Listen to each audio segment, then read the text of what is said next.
Hello, everybody, and welcome to another episode of the Sunday Show. And of course, before we get started, you know what? If you've watched this show before, you know what I always do. I tell you how many days until the NFL season starts. It is 88 days until football kicks off. Y'all, it cannot get here fast enough. As you see, I'm joined by Theus. I forgot to mail you one topic that I don't think you'll have much to say about it, but I'm gonna have a lot to say about this topic. Because as a person that practices in the Baptist denomination, I got a message for the Southern Baptists. I just do because they irk my nerves. Southern Baptist, that's the white Baptist, right? That's right, missionaries, Well, a black particular, people. yeah, I got you. Yeah, not the black people Baptists, although I got issues with them. But yeah. The So racial side of the Baptist church. yes, but not the black people. So guys, Right. we've got a big show. Like I said, I've got something I've got to say to them because they done irked my last nerves. But I'm gonna say that to the end because it's in my heart. I gotta say it. So first of all, hit that subscribe button. Hit it, smash it, obliterate it, destroy it. I'm still at 423. I am 77. Hope my math is right. 77 subscribers away from 500. Hit that subscribe button, obliterate it, destroy it. I can do this. We can do this. Subscribing is literally free. Thank you, thank you, thank you. Of course, you can support me on Patreon for as little as $2 per month. You can help me to get an actual desk with one of those microphones that I can put on my desk, and I don't have to be on my bed to do it because this is getting on my nerves, and I can get another computer so I can start really sharing images and stuff like that. But your support helps with that. Support my GoFundMe, my personal campaign to take care of some unexpected expenses I have.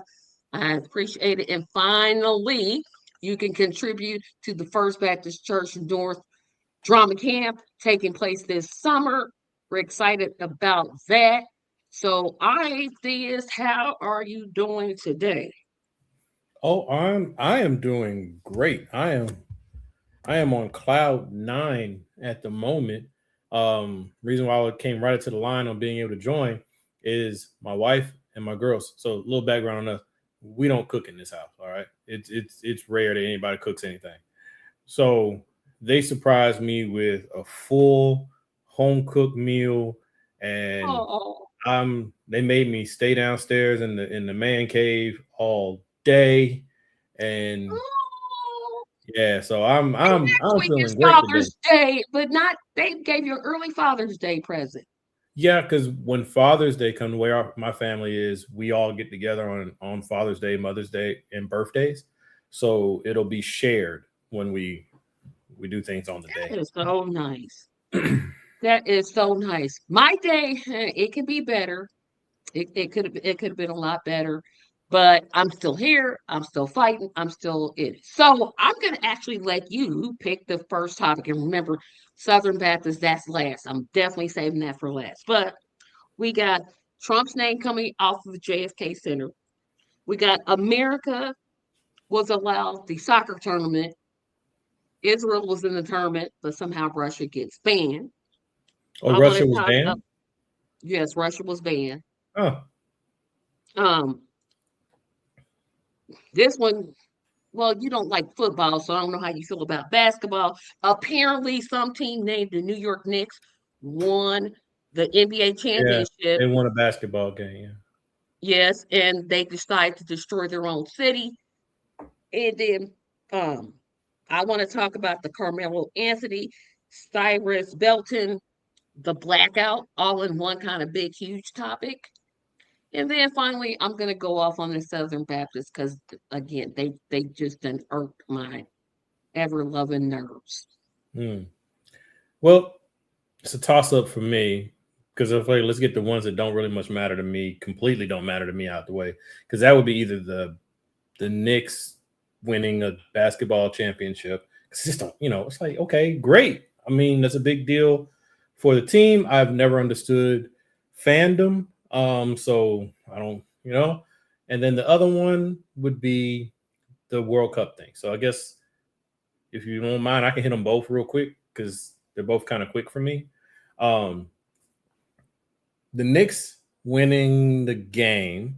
It's like the first time since the 70s, I think. So yeah, that part I don't care about. I care about the you won a championship. Why you gonna destroy your city part?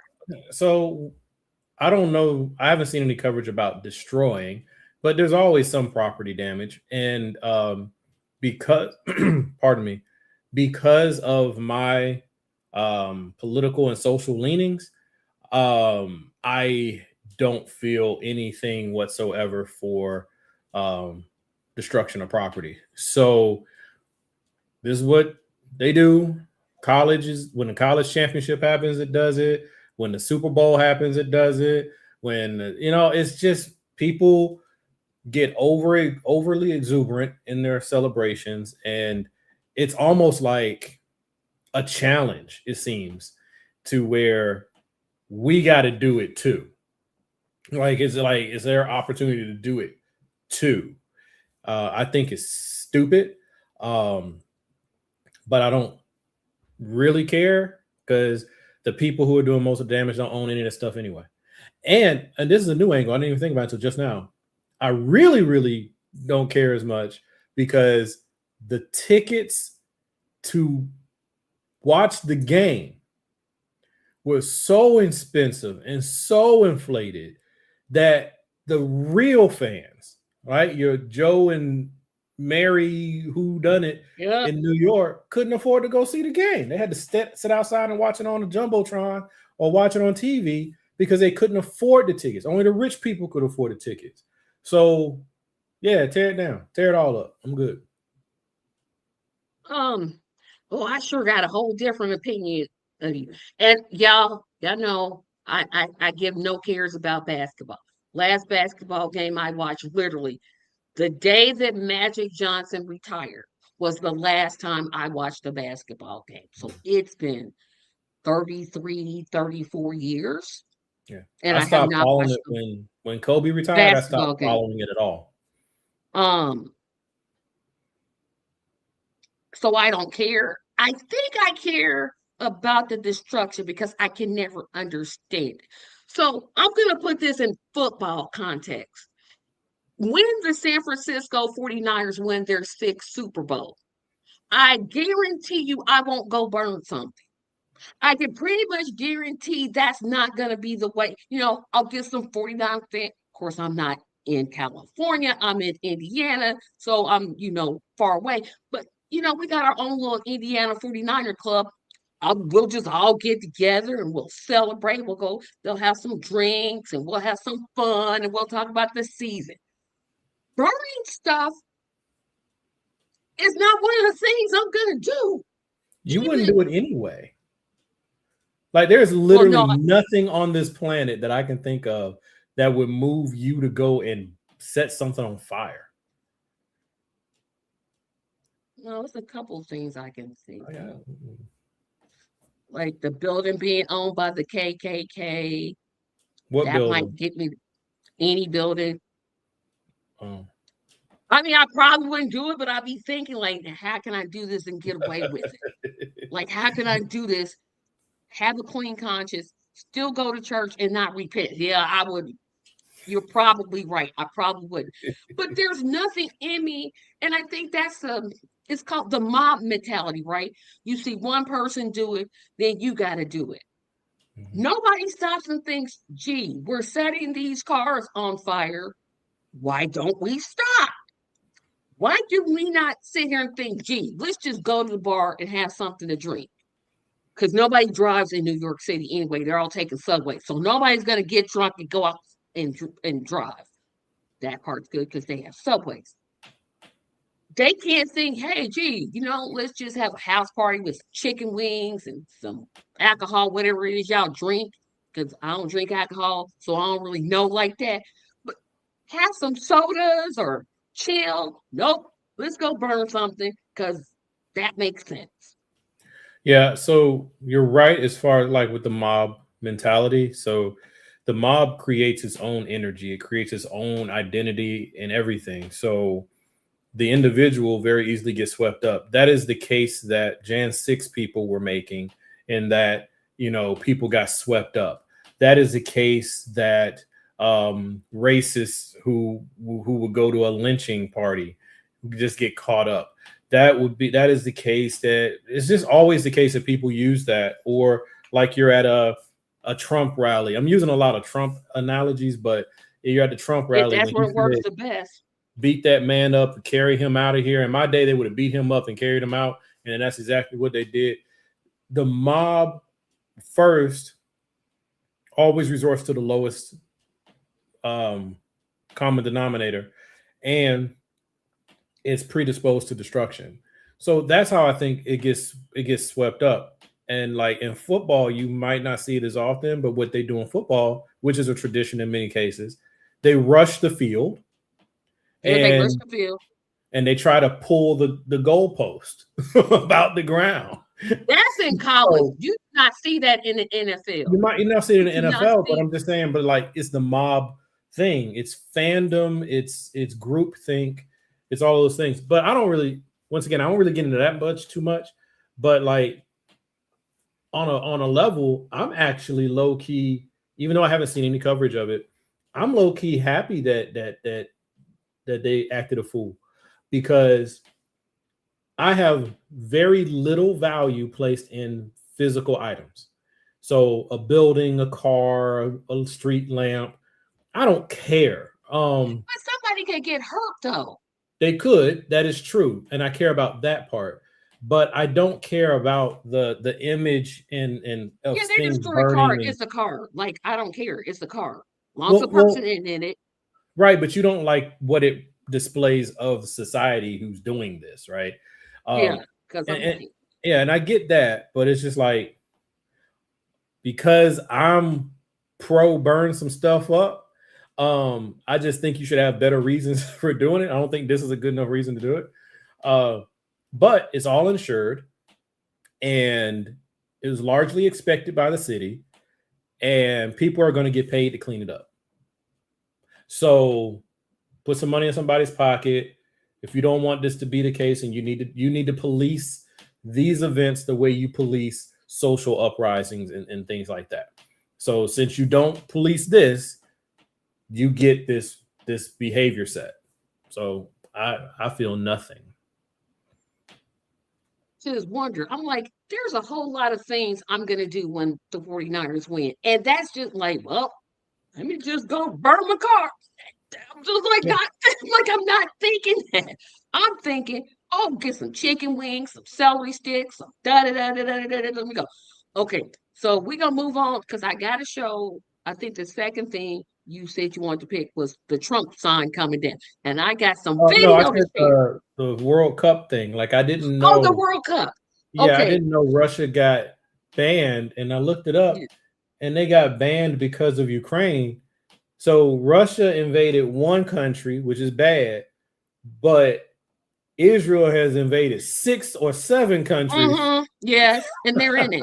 Yes. See, But you Israel always pointed gets out a pass. you pointed it out. I didn't even have to say anything. You literally just I'm like, so the country that's funding all these things, the United States gets to be in and host, Right. but Russia can't be in because of And that's been our Ukraine. BFF for a couple years now. I'm just like, what if this isn't hypocrisy? I'm like, can I And I know people say soccer is bigger than football. Okay, It is. whatever. Watch a little boring, they don't never use their hands tournament. However, when you're going to have these rules, I mean, if you think about it, the Olympics is going to be in Los Angeles again, I think, in 2028, I believe, if I'm I don't right. know when, but it's coming back here. Yeah. Yeah. How many times has the United States hosted the Olympics and all the things we've done? It Yeah. was in Atlanta. It was in New York City. It was It's all in, political. and all the things we've done, but you're going to ban Russia, which I have not. I don't want nobody on the right saying, you're saying what Russia's doing. And I'm not saying that Russia bombing Ukraine is a good thing. That is not what I'm saying. What I'm saying is this is real hypocritical, some foul BS. That's what I'm saying. I'm like, you ban them, but you let a country that's supporting and funding a genocide, a country that Actively has invading countries. Actively. actively invading countries, stripping Medicaid from its own people. Let's have it there. Yeah. But the thing is, Israel is the United States' little brother. Um, they do Now a you lot got of that reversed. The United States is Israel's little brother. nah. The U.S. is still the shot caller. I know people like to think that Israel's pulling the strings. No, it's not. Israel is doing exactly what America wanted it to do. And so, because if America doesn't want Israel to do the things it's doing, America can shut it down. Okay, because Israel is isolated. The thing that keeps Israel okay is that it has the most dominant nation saying that win or lose, whatever happens, then I'm coming. Right. So we have that issue. But so that's why they get to do it. And then hypocrisy. The US and Israel, hypocrisy means nothing to them. Like it means literally nothing. So US is hosting, it calls his best friend in. That's all there is to it. And because, like, when you get into it deeper, Russia invading Ukraine, NATO, which is basically just Europe at this point, they don't like Russia. So I imagine at some point in all the negotiations and all that stuff, the European nations, because they're willing to actually be a little bit more together than we give them credit for, they probably said, if Russia's there, then I'm not coming. So easy to keep Russia out because it's almost like an established pariah. But if you say I'm not going to let Israel in, you got a whole mess because America is so, the American people, they're still tied so heavily to that nation that it wasn't worth the noise. So they let it happen. But I would have thought they would Just let like, everybody in personally, especially if you look to be white. I right. don't see why. Here's what I'm saying. And here's my question about the Olympics. Have you ever noticed the Olympics has not been held in one African country? Oh Never. no, of course not. Never. They won't, and they won't anytime soon. The closest they probably ever would have been South Africa, but that was only during when it was apartheid. Outside of that, they view Africa to just be beneath them, beneath everyone. But everyone's there stealing from Africa. Yep. Still on their resources, like just taking them all. Um, Parker has a point that I did not want to talk about this because I was gonna really get mad. Um, Ivory Coast versus Ecuador is going on right now. It's better than Trump's backyard cage match. Yes, this orange-faced fool is hosting a UFC cage match, and guess where it's gonna be at the White House. Well, today is his birthday. And next topic, please. Uh, I don't. I'm trying to show the love of Christ, and it real hard. It's I'm just real saying, hard. Caesar wants his gladiator fight, and so Caesar is having his gladiator fight. Like, first of all, UFC is stupid. It's basically two men rolling around and doing nothing for about 20 minutes. It's not boxing. Boxing I can appreciate because you weave it and you, but UFC, they're just kicking each other and then rolling on the ground. Actually, I have to push back on that one. I do not like UFC fighting. I don't like mixed martial arts as a TV sport because to me it's almost like glorified human like cockfighting, right? But it is a true style and art form of combat. So if you can like boxing, you can also like this because boxing is like the old school gentleman sport, but you're still literally trying to knock a man out. You're trying to cause, we've had how many boxers with brain damage and Parkinson's from this sport, right? So the UFC, actually, you'll take in, they say anyway, you take in less damage in UFC because one, the match is a lot shorter because it's so high speed, and then two, if you tap out, it's over. Right? It is in boxing, you can be out on your feet and still catching hit shots to the head. So personally, I don't think that it's good that we like to watch human beings fight each other anyway. Like male boxing, female boxing, I UFC. just I can't don't get care. with. Why I'm are we just like, watching this? no. But at the yeah, that's why I skipped this topic. I was going to talk about it, but I'm like, the White House should be held to a higher standard. But then No, I'm like, no. who's in the White House? Girl, shut up. White House shouldn't I be just held to any particular. I am one of the very few people in America who is so happy with what this administration is doing to the White House. I love it. I I mean, it want was them built on slave labor anyway. exactly. This is a house that was built as a shrine to a nation using the lives and labor of my ancestors, and they still are fighting against giving us full citizenship rights even today. That White House, I would love for it to just, hey, do all you want to it and paint it gold and keep making it look like the trailer park that they turned it into. I am okay. I want it to be so bad that the next government that comes in is like, I can't even fix this, and they got to tear it down and go build another one. I love what's happening. And then Parker broke some news here. Also allegedly 10 minutes ago, the U.S. and Iran came to a memorandum of understanding and reached some sort of deal, which apparently U.S. didn't have a choice. But this time it's different because both Iran and Trump are acknowledging they agreed to it. You had to, because bro, you was losing it. So here's the thing. Think, when has there ever been a time that you heard of a memorandum of understanding? Yeah, that's true. Never. That's like You've the first never time. heard of it. Does it exist? Yes, it exists in the business world. Um, and I imagine it's probably a precursor in these types of negotiations. But never once has that been what was put in front of us as a sign of victory or progress.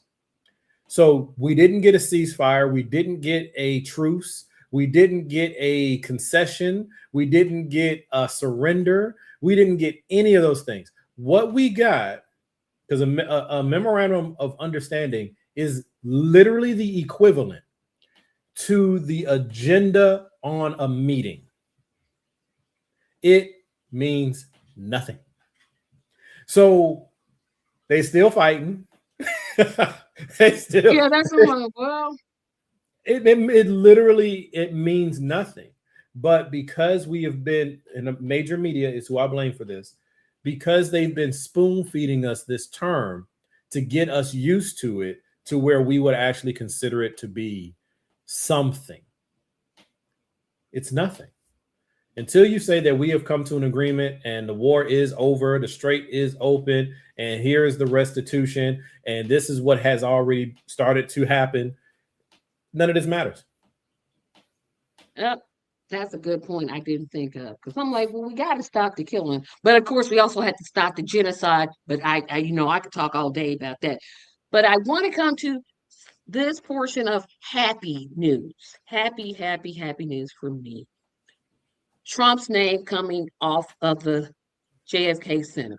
Now, as many of you may not know, because Trump is the egomaniac, he wanted his name on the Kennedy Center. I didn't realize that the Kennedy Center actually named the president as like one of their, because I was like, well, how did it even get to this point where Trump was allowed to add his name? I couldn't figure it out. And then after research, I found out essentially the president has some sort of role on the Kennedy Center's board that allows him to like direct and put in whoever he wants. Well, finally, some judge somewhere did me a solid. These probably won't have a whole lot to say about this, but I do, because anytime Trump loses in court, it's always a good day for me. But I'm going to show the video. It's from CBS News, and I know YouTube won't take me down because it's a news outlet. So let's share this screen. And again, this is from CBS's. Oh, shoot. Hold on a second. Guys, sorry. Went right away from the screen. Running a small business is a big deal. That's why Melio provides the simplest and fastest way to. We begin with a diplomatic breakthrough tonight. President Trump says a deal to end the fighting that's rocked the Middle East for more than 3 months and strained the global economy. Hold on, guys. This is but the in the wrong nation's one. capital, new setbacks for the president, including his name stripped from the Kennedy Center after a federal judge ruled the naming was illegal. At the same time, final preparations now underway at the White House for UFC Fight Night and the president's 80th birthday. CBS's Olivia Gazis is there. A lot to cover tonight, Olivia, leading us off. Good evening. Good evening, Chanel. The president has said many times before an agreement with Iran was near, but in a social media post today, he said a deal is scheduled to be signed tomorrow. That announcement comes as he's faced a string of legal setbacks on the home front. Crowds gathered to watch as a crew behind a white curtain stripped the president's name from the front of the Kennedy Center overnight after a federal judge rejected the administration's efforts to keep the signage in place. This tarp, that's a Trump thing, not wanting the public to see his name come off. The removal followed a separate ruling that paused a presidential directive to remove signs and exhibits at national parks that cast the U.S. in a negative light. Both rulings setbacks to the president's push to put a sweeping personal imprint on landmarks in Washington and beyond. From the White House ballroom to the 250-foot triumphal arch, this week the White House proposed fast-track construction, 20 hours a day of work for the next 2 to 3 years. We are fighting on Sunday night on the White House lawn, no matter what. But ahead of Trump's 80th birthday tomorrow, another court cleared the way for a contested UFC spectacle to proceed. A crowd of more than 4,300 people expected to gather in the 92-foot cage known as the Claw, now towering over the South Lawn. My first fight I've been to in person, yeah. So at the White House, it's going to be an experience for sure. The $60 million price tag paid for by the UFC, but taxpayers will foot the bill for significant resources from 7 federal agencies. Few Americans, just 16%, according to a recent poll, believe the White House is an appropriate location to hold fighting matches. Don't like it. I feel like just overall it's very gaudy. The festivities for the president's birthday and that of the nation come as a new poll shows Trump's support from independent voters without a college education has dropped about 25% during his second term. Chanel? And Olivia, what more do we know? Okay, that's enough. That's enough. We don't need to see no more. Like I said, I think that lady that interviewed made the point I was trying to make. It just looks tacky. Trust and believe, I have said a lot of negative things about Obama. I rarely have anything good to say about Obama. But he never, ever was stupid enough to say, hey, let me take the White House lawn, put a boxing ring in it, and let's have a rap cipher. This man is an egotistical maniac that wants to see his name on everything. Please stop me because I'm ready to just go. I'm ready to go. Oh my gosh. You know, off top that I'm going to be a little different. Yes. So, like, first of all, just because you mentioned President Obama, I remain mildly frustrated with why when we talk about Trump, we got to bring up Obama. And then when we bring up Obama, when we talk about Trump, we lead with our criticism or how we don't really fully support Obama. And then we talk about Trump. Like, it's not right. I don't think it's fair. It doesn't even make a lot of sense to me because who preceded Trump? Biden. So if you're going to do it as, well, he was the last president, then you should be comparing him to Biden, not to Obama. We compare him to Obama because it's the most polar like difference, right? You had the black president, and then you had the response to having a black president, which ultimately became Trump. right? So there's that dichotomy. But if you be fair and you compare presidents to presidents to presidents to presidents, then Obama, there's no real criticisms for him. Any negatives you have about Obama are consistent with the negatives you would have for the American presidency. And then when you look at Trump, he's kind of consistent with as like he's the worst version of it. Because they were both 2-term presidents. Joe Biden was only 1 term. Yeah, that's not why you did it, but it's okay. Don't tell me.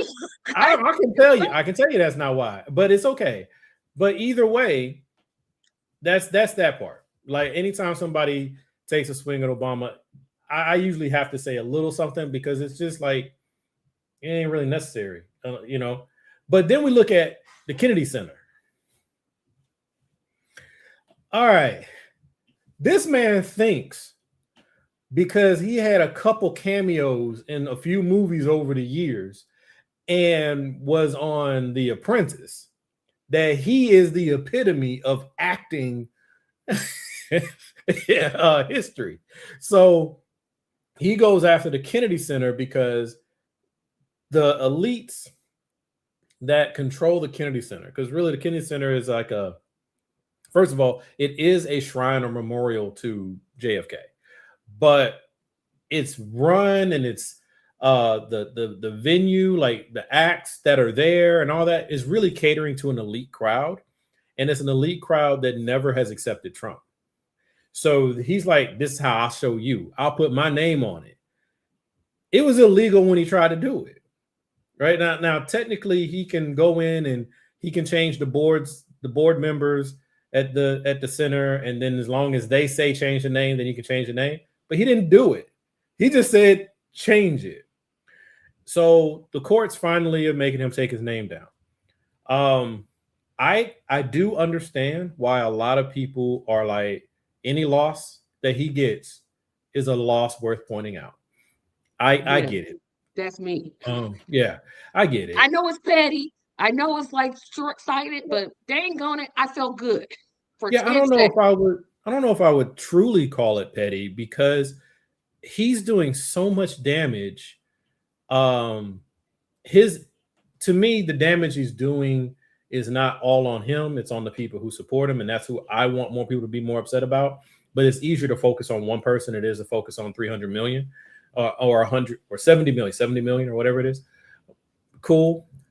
So I don't know if it's petty because he really is embarrassing to this nation. Even though he is pretty normal for a president, except for the corruption side of it, it's still embarrassing and it's still shameful. So I get it, you know, when people are like, yeah, any loss he gets. But I'm like, he's not losing where it matters yet. Like, I need him to lose where it matters. We gotta take this and just be like, keep it going. Like, make this the starting point. No, this is like, you know, a guy robs the bank and kidnaps 6 people, but he ends up getting a speeding ticket in the mail because he ran a red light. Hey. I get what you're saying, but dang on it, it made me feel good now. And the fact that he used that tarp to cover it up. Yeah, I don't think that was his decision.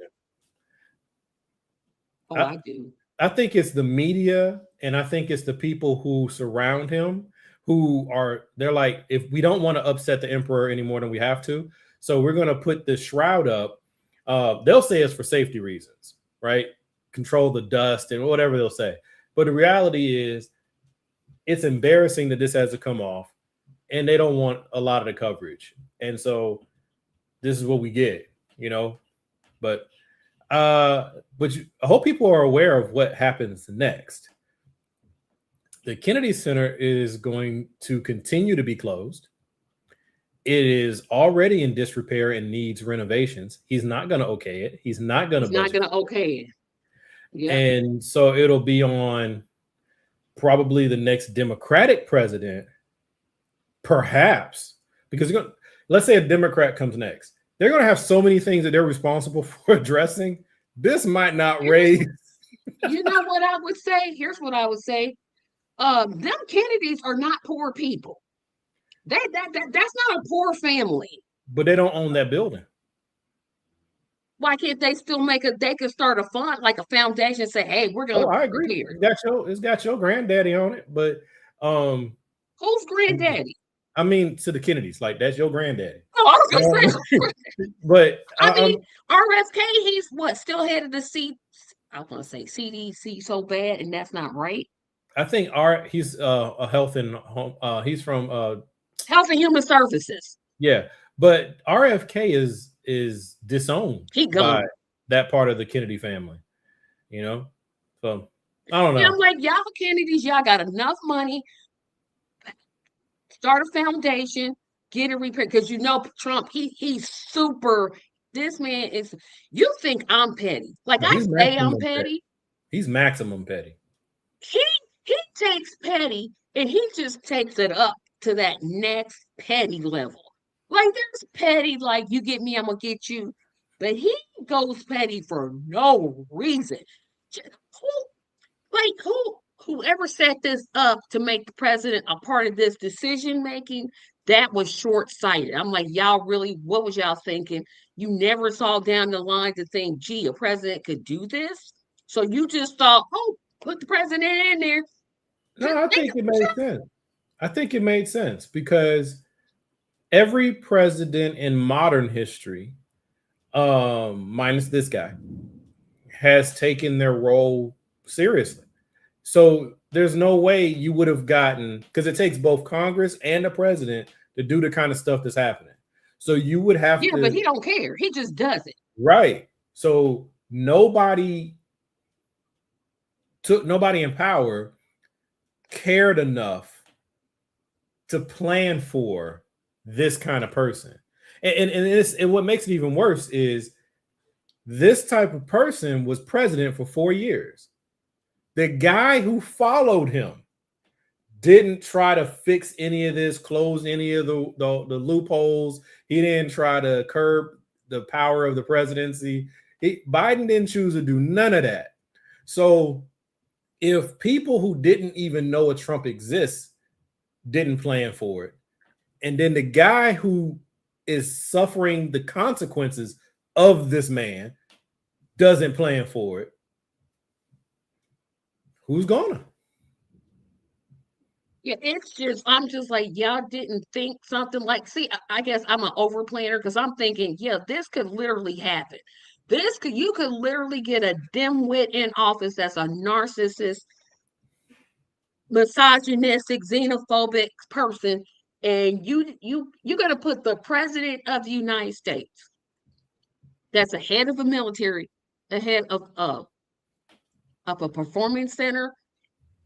Well, on paper, that doesn't make sense. But the thing is, all of those things, you would also say he can't do it without Congress. Yeah.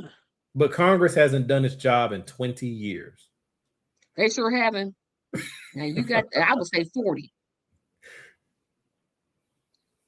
I'm looking at some stuff about this. It opened up September the 8th, 1971. So that means it's 55, 56 years old. Yeah, because I was born in 74. So I'm 52. So that was 4 years before I was born. So that's 48. Wait a minute. Oh, you went the wrong direction. Right. I went the wrong direction. See, I told y'all math ain't my thing.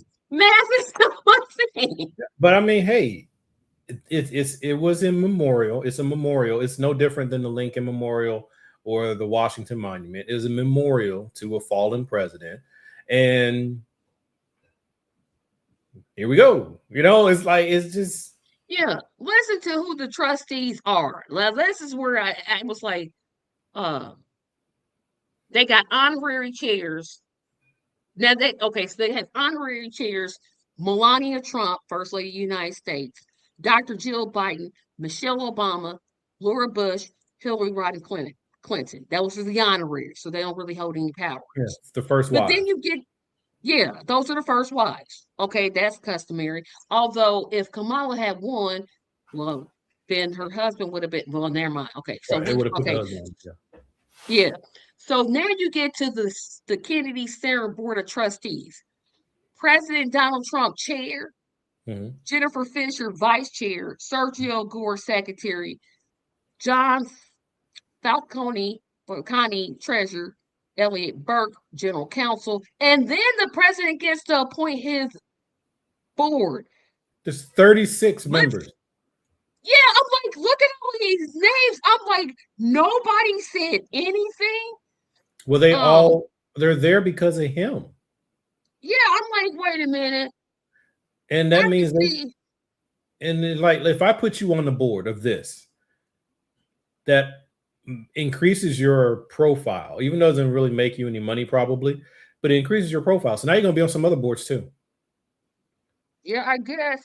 Pam Bondi is on here.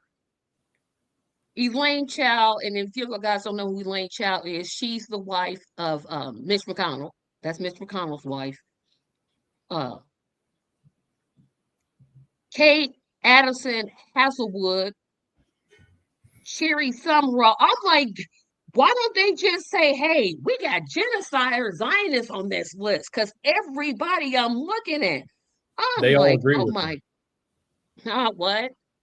They all agree with them. Like you're saying, well, hey, why don't we take a stand? They're on the same team. They're not going to take a stand. Like they're only there because Trump put them there. It's just like his cabinet. They're only there because of Trump. And they know without Trump, they lose a lot of the things that they like. They lose money, they lose access. And so they just go along. And they count on America doing what America does best, which is never holding traitors to account. So they do these things. They're compromising their moral character, but they're getting rich for it. And when it's all said and done, you're going to hear a Democrat. It will be a Democrat who will take office and say something stupid. Even if the president holds the line, there will be some very notable Democrat or multiple who will say, we must look forward. We can't look back, and let all these people go. Just let it slide. That's what infuriates. You just said a whole message right there. That's what infuriates me. I'm like, no, you hold people accountable for the crimes that they commit. Yep. I believe in forgiveness, but you gonna face some consequences. It ain't no just, oh, I'm just gonna forgive you. No, you face the consequence. America has never done that. When you had the secessionists who caused the Civil War, they got reparations. They got reparations. They were allowed to get much of their land back. They were able to come back into Congress. They were able to get all these concessions so that they wouldn't feel ostracized. They could come back. That only happens with you know who. And then you look at all the crimes that happened through the 1940s, 50s, and 60s to the civil rights leaders and civil rights workers. Those people are let off the hook. You had all the people who were, lynched and terrorized and all that. Those people are let off the hook. You look at, it's just, this is how things work here. You look at the president, President Nixon. Let him off the hook. Gerald Ford pardoned him right after. Because we don't like, as a nation, I'm going to use the word we, but it ain't me. It's not we, it's they. But as a nation, America does not like to hold itself accountable. It always thinks that it's better than whatever its worst behavior is. And so let's just put it in the past and let's go. Yep, let's move forward. Shut up. Okay, so next to last topic, I said, y'all, I'm going to go off on my last topic. So I'm going to try to keep it calm because these last two topics are kind of intense. So I want to talk about the Carmelo Anthony, Cyrus Carmack, Belton, and the blackout, because all those kind of things go together. So if you've been living under a tree Carmelo Anthony was found guilty of murder in, I forget the name of, Frisco, Texas, and he was sentenced to 35 years.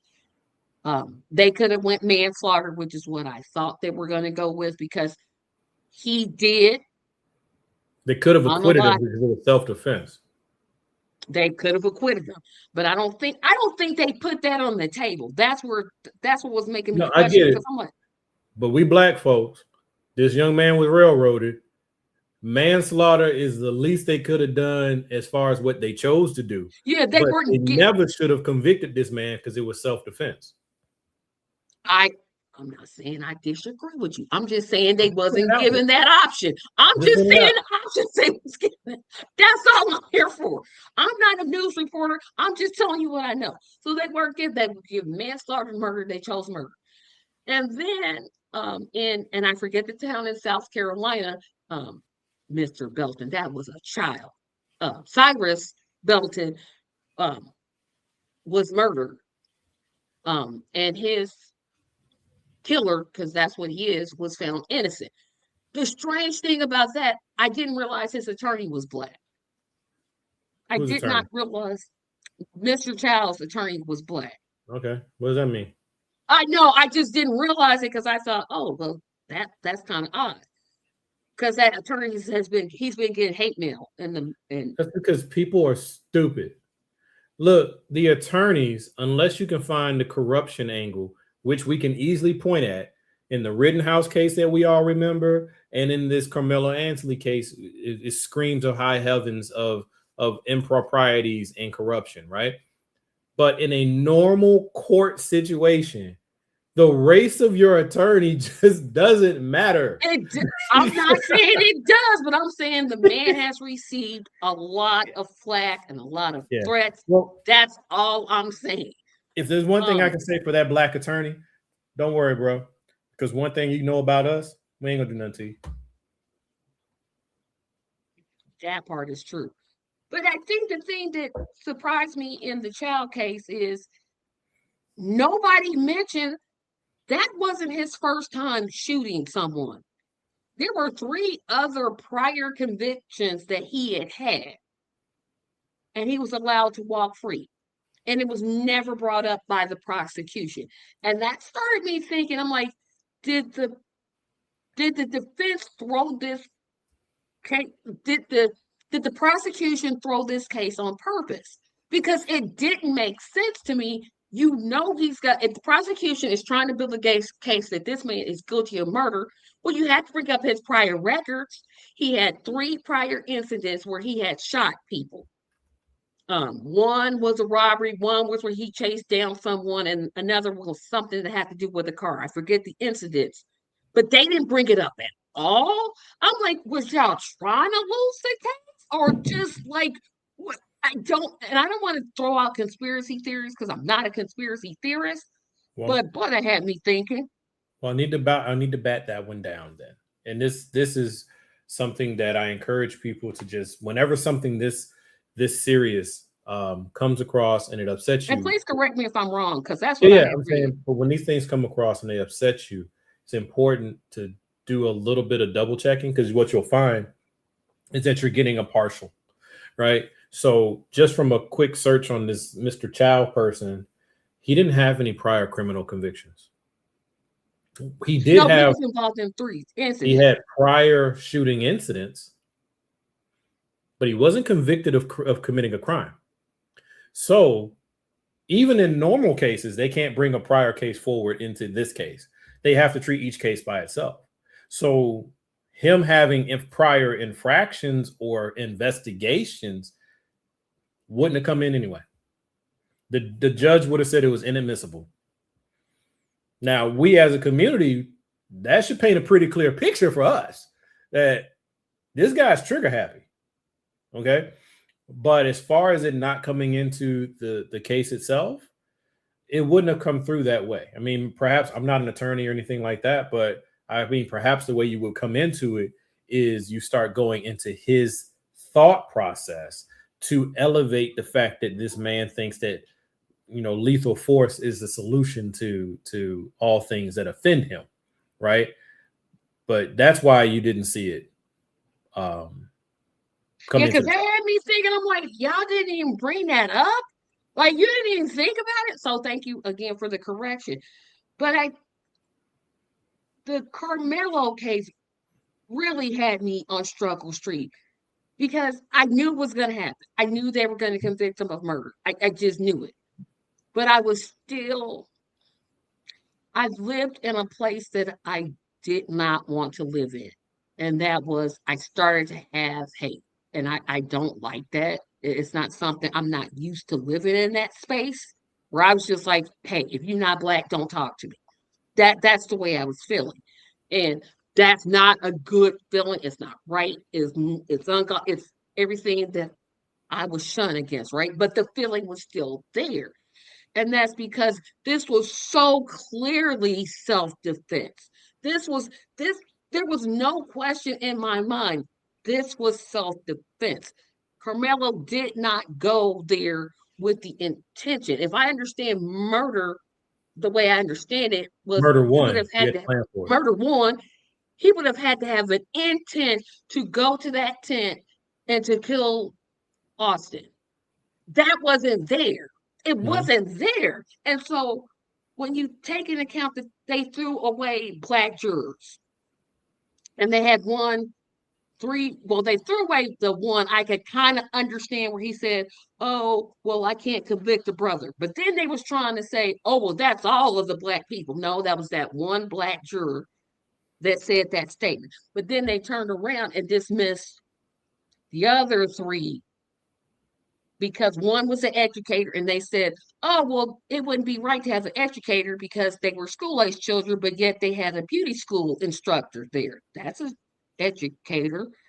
It di- it was so many things. Like I said, this was so clearly self-defense. I was hoping against hope. It didn't surprise me, but what surprised me was I think the 35 years.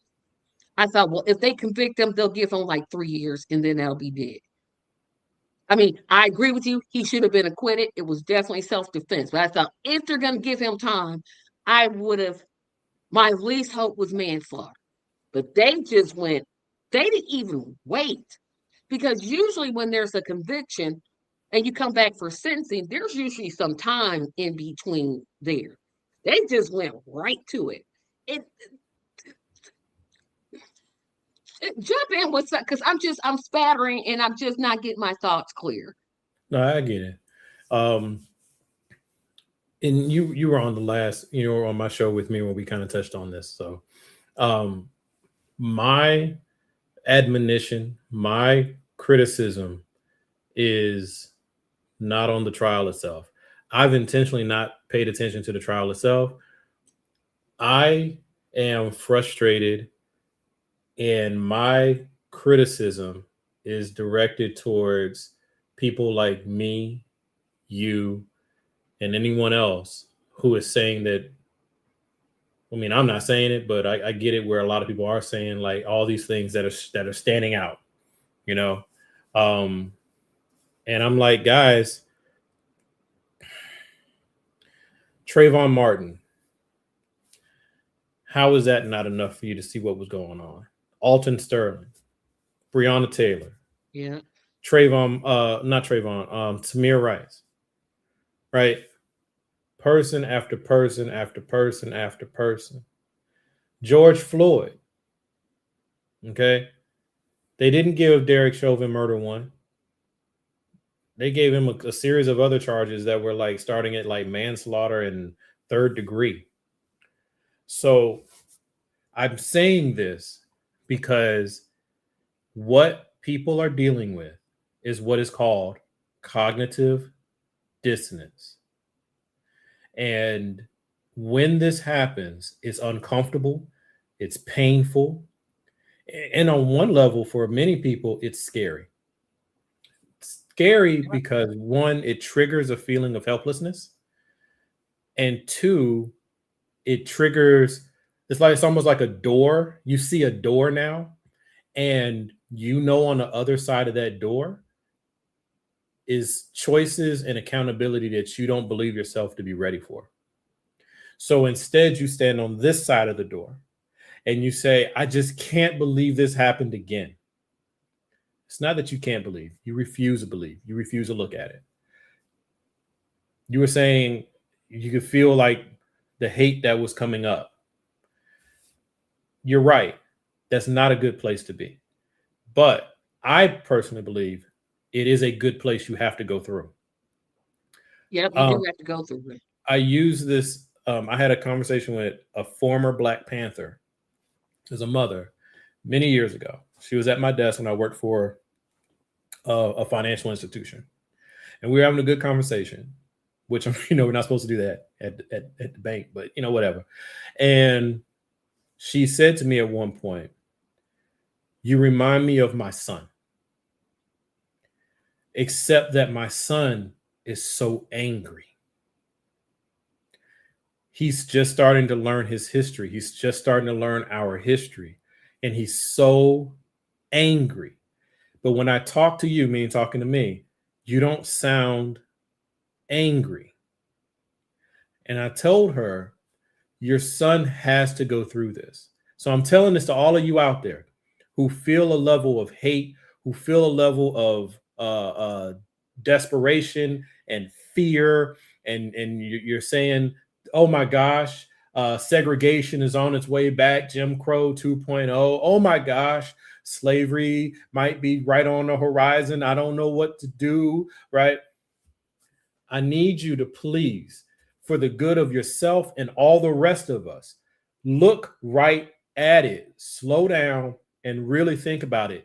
Go through the pain, work through the hate, because what's on the other side of that is understanding. And once you reach understanding, the hate just becomes anger. And anger is just energy. You can work with energy. Hate is energy and confusion. You can't work with hate, right? Because hate will have you being against someone just because of their complexion. Right. That's what hate will do to you.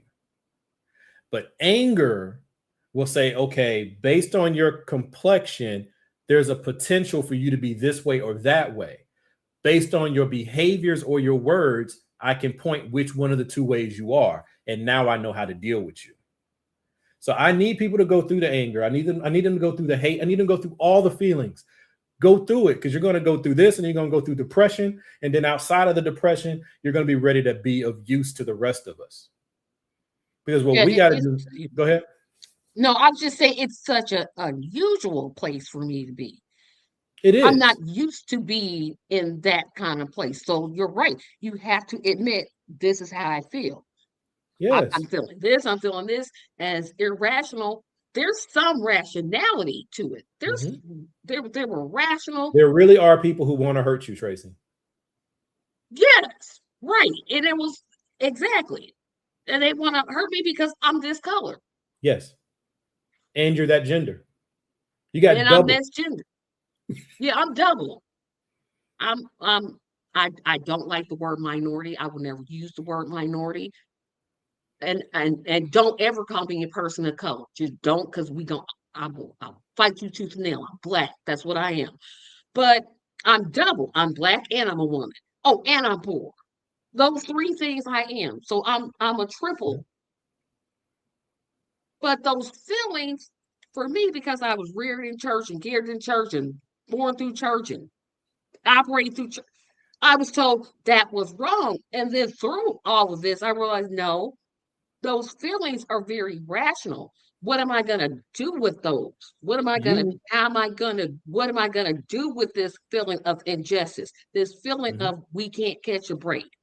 So it's good to, I'm not going to say, no, I am going to say it's good to have the feeling because it's there. You can't just ignore it, because if you ignore it, you might as well wear a MAGA hat and just go around. Not only that, first, I'm going to say, and I grew up as a person of faith. I am a person of faith.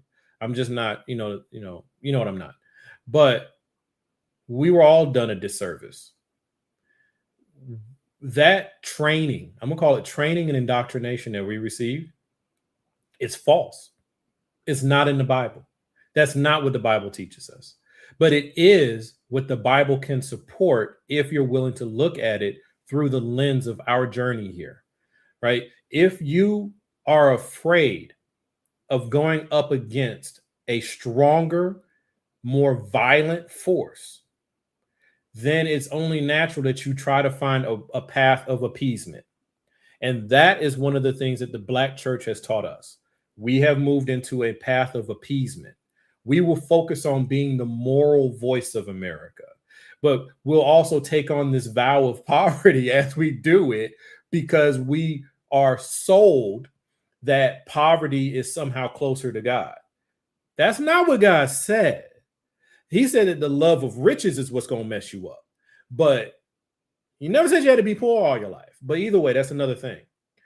He did say the poor you will always have with you. You will. And if you listen, talk to these conservatives, especially and the gentleman who was in your recent interview, the libertarian guy, he trotted that out. The poor will always be amongst you. Okay. Even my own father used that one time in a conversation with me. That don't mean you have to like that they poor. You should be doing something. Not only that, but the poor will always be amongst us. Okay. What does that mean, though? Does that mean no matter how good you try to be, there will still be poor people? Perhaps that's what it means. Does it mean that there are some people who just want to be poor? Maybe that's what it means. Maybe it means don't worry about them because they're always going to be there anyway. Maybe it means that. So the follow-up question when someone says that to you is, what does it mean? Yeah, because they're taking it. That's because what Jesus was talking about. The very next sentence, he said, "Me, you will not always have." He was alluding to his crucifixion. That's what he was talking about. He wasn't talking about, because in the Good News Bible, yeah, I didn't mean to go Bible, but I'm there anyway. Okay.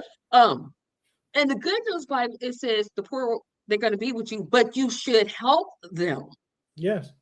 You should not just be, and so many of us, Black Christians, white Christians, Hispanic Christians, of all races, we fall into the, well, they're gonna be. No, you were put here to do something about that. You weren't just put here to just watch it and just be like, well, I'm just gonna pray and something's gonna happen.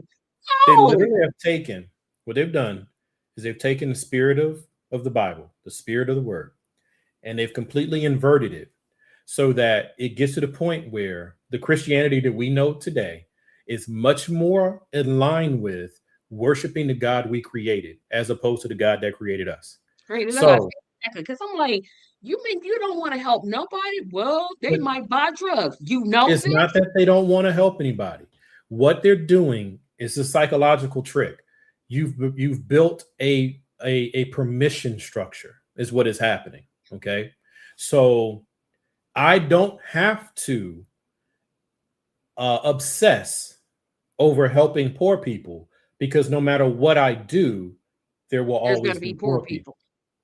Right? So it gives me a permission structure to look away. That's the whole context of what Jesus said. Just throw that away. Just talk it out of the way, because all you have to do is say, well, like I said, the follow-up question is, well, what does that sentence, what does that passage mean to you? Put it back on them. Don't make it always you're trying to beat down what they're saying to you. Have them explain it to you. 9 times out of 10, they won't. Then the other part is, if we're focusing on Jesus, because this is how I mess up Christians all the time, because I want y'all to think. I want you to work through this, because it doesn't mean leave Christianity. It means you need to refine your faith. You need to get closer to what the message is. And Jesus spent his living time working and engaging with who? Poor people. Poor people. Sick people. People who were poor. People who were poor of spirit, poor of heart, poor in wealth. Jesus was never poor. Jesus is Jesus. He was born in a trough, feeding trough. Everything he did was out of the symbolism to show you that I am not a respecter of persons. Even though I come from on high, I'm coming to you at the lowest point so that you don't have to think you have to be better, right? That's why he came out that way, right? That's spiritual, that's scripture. So, but when you have wealth, you're looking for something to say, yeah, that's not quite what he means. You know what I'm saying? Yeah, I'm like, no, that's exactly. You take what you're supposed to take what you have to help others. Right. And not expect anything in return. I'm gonna add this, but I'm gonna get to that part later. And can I say this last piece? Yes, in please. the Bible, one of our favorite analogies that was used, or stories that was used in the Bible, was when the rich man came to Jesus and said, "What do I have to do to be with you?" Yep. And And he Jesus said, told him to sell everything. "Sell everything." Now, here's the thing. This is where I think people miss it. This is where, hear me. Jesus knew he wasn't going to do it. Exactly. Jesus said that to him, not for him. He said it for all of those who were in attendance. Yep. Right? Because that man had to look at it. I'm just saying, you right there. You right there. I'm just saying, you right there. You know, if I thought you was wrong, I'd be like, hey, but you right there. You right there. But I think they missed the context. But what I want to talk about is this whole blackout thing that's happening. Because you made a good point in the messaging. So now there's a movement for the Black community to do something I've been saying that the Black community ought to do. And I've taken my own steps. And I've even thought about doing this on the podcast, that we should support Black-owned businesses. Don't complain about the price. And they were playing these clips of different Asian people. And when we say Asian people, let me say this. Supporting the Black community does not mean that we're racist against Asian people. That is not what that means, because every other community, the Italian community gets to support the Italian community, and nobody says, "Oh, you're anti-German." The German community supports itself. The Jewish community supports itself. It's just when this conversation comes to Black people, all of a sudden we're the racists. And I thought about that, and that's because I forgot about the spending power of the Black community. It's just, I don't know why it didn't even come to me that we spend $1 trillion, not $1 million, not $1 billion, but $1 trillion every year. What's wrong with saying, hey, let's spend that within our own community? And if we can't provide the service, create a context to which it will be. And somehow this is doing something that I don't want to happen, because I don't want it to be the Asian community, which includes Chinese, Japanese, Lao, Taiwan. Well, Taiwan's a part of China. Vietnamese. China says it's part of China. China says it's part of it, and Taiwan. Yeah, China says it's a part of it too. But they still right there. So China claims Taiwan. That you have, and forget, Indian people are also Asian. Yep. India's right in Asia. People somehow huge chunk of Russia, Asian. So what I don't want this conversation to be is me saying, me supporting Black businesses. Oh, well, I just hate Asian people. I don't. Me supporting a Black-owned business doesn't mean I hate every other community. And I wish I was a better speaker to get that point across, because the other side, which I'm calling white supremacy, is painting this picture like all of a sudden Black people are racist, because we're saying, no, let's put our money together. Let's pull our resources together. And then my other part, why are we not talking about boycotting white businesses? Hello, building our own grocery stores, building our own gas stations, building our own clinics, building our own car lots, appliance stores. We just think restaurant, nail shop, hair shop. But there's accounting, there's finance, there's insurance, there's consulting, there's all these other things that we don't think about. And I'm like, so we're going to just, if we go protest, if we go just say, no, not protest, because this should be we should support Black businesses permanently. It should be a permanent thing, not just a temporary thing. If we go do it, do it. Don't So half step it and be like, well, I'm gonna support it as long as they give me a discount. Don't do that. Don't you do that. Don't you so do that. That is not something, nobody's giving you a discount because you can't go to a white-owned store and be like, give me a discount, because they're gonna laugh at your behind, and you should be laughed at. Their price is their price. I don't know why I felt I had to say that, but my intention now, and I'm doing pretty good. I found a Black hair supply place. I just found a Black-owned business that sells laundry detergent and laundry sheets. So that's two. And if I keep adding and adding and adding, this is gonna be a pretty good solid list. If we could do just that, we should be protesting Target, Walmart, Family Dollar, Dollar General. I disagree. I can't. We should be protesting Chase Bank, Citibank. We should, like I said, we're gonna do it. Let's do it the right way. So if I may, and please bear with me, and I'm not going to cover everything because I don't want to do what I do. The reason why matters. So if it's out of reaction versus awakening. So if you're boycotting Asian businesses out of reaction to this injustice and out of the racists and bigots who feel emboldened and are now coming forward to speak the same type of hate towards us that white people have been doing since the beginning, that's a reaction. And I do not support boycotting Asian businesses on that basis. I don't. I support boycotting his business on that basis. His business, like his individual. On his business. I support that. Okay. If though it's out of awakening, now we can start talking a different thing. All right. Because we've touched on this a couple times in our history. Remember, there was the Bank Black. Remember that was going on? Everybody was looking for a black bank. What happened to it? Faded away. How was it defeated?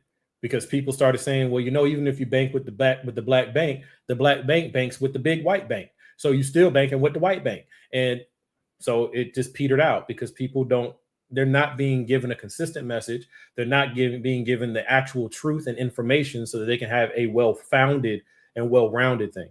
I am pro-awakening. Okay. I am saying that the black community doesn't need to boycott Asian businesses. The black community doesn't need to boycott white businesses. The black community simply needs to decide, wait a minute, we are missing a valuable and important piece in this equation. We do not have an economic base that we own. We sure don't. So that is the mission. The mission is not starve the white man out by boycotting him or starve the Asian people out by boycotting them. Why? You're just going to take the money from the Asian guy and go give it to the white guy, right? So if the awakening says as a people, as a culture, we need to have a base of operations, then this is what you will do. You will find black businesses to support, not because you're angry with another group, but because you care about yours. I totally agree with you. Yeah. And if we're doing it through the awakening principle, you don't care what your opposition says about you. You already know that because they're used to getting 100% of their dollars and 50% of your dollars, that when you cut yours down to 25%, they're missing that 25% and they're going to call you racist for it. You should already know that's coming and you should not care because you're not doing it to hurt them. You're doing it to heal you, right? That is super important. So Yes, we talk about hair salons and we talk about barbershops and we talk about like chicken restaurants, and we talk about things like that because those are the things we naturally know we can get to and we can start and we can do. Number one black business in America, the church. Absolutely. So the church needs to start doing its due diligence. First, the churches need to work with each other and stop treating each other like competitors, right? Because right now we got this franchise model where one pastor got 8 churches. Well, you telling the truth today. You serve one You guy. in them streets today. You in them streets today. So your mission, if you're a missionary Baptist church, your mission is to serve God's people. You start with your congregation, you expand to your community, and that is your mission. Wait a minute, let me say this. Can I add this real quick? If another congregation is doing that and doing it well, you don't start your own, you partner with them. That's all I wanted to add. We should. The churches should be working together. No, because what we'll do is, oh, well, that worked there, so let's do it. Instead of working with them to expand what they're doing. I'm like, no, they're already doing it. But what you're touching on, and I'm guilty of it in my own way, but what you're touching on is exactly where we have our frustrations with the third parties that we talk about from time to time. Everybody wants to start their own cottage industry because once you try to go to someone else, you're afraid they're going to either take your ideas and not give you credit for it. I hope somebody takes my ideas. Good, take it.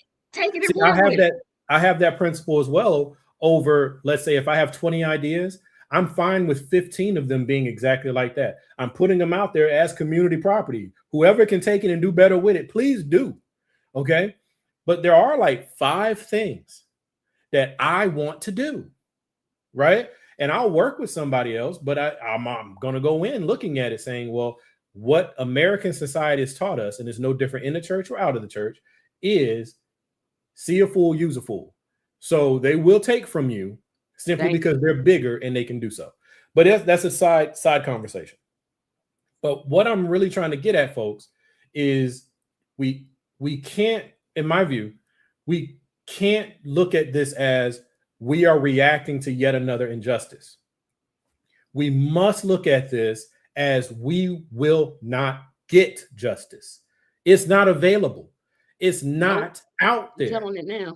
And if you acknowledge that you will not, the devil cannot behave like an angel, not for long. The devil can only play like an angel long enough to fool you.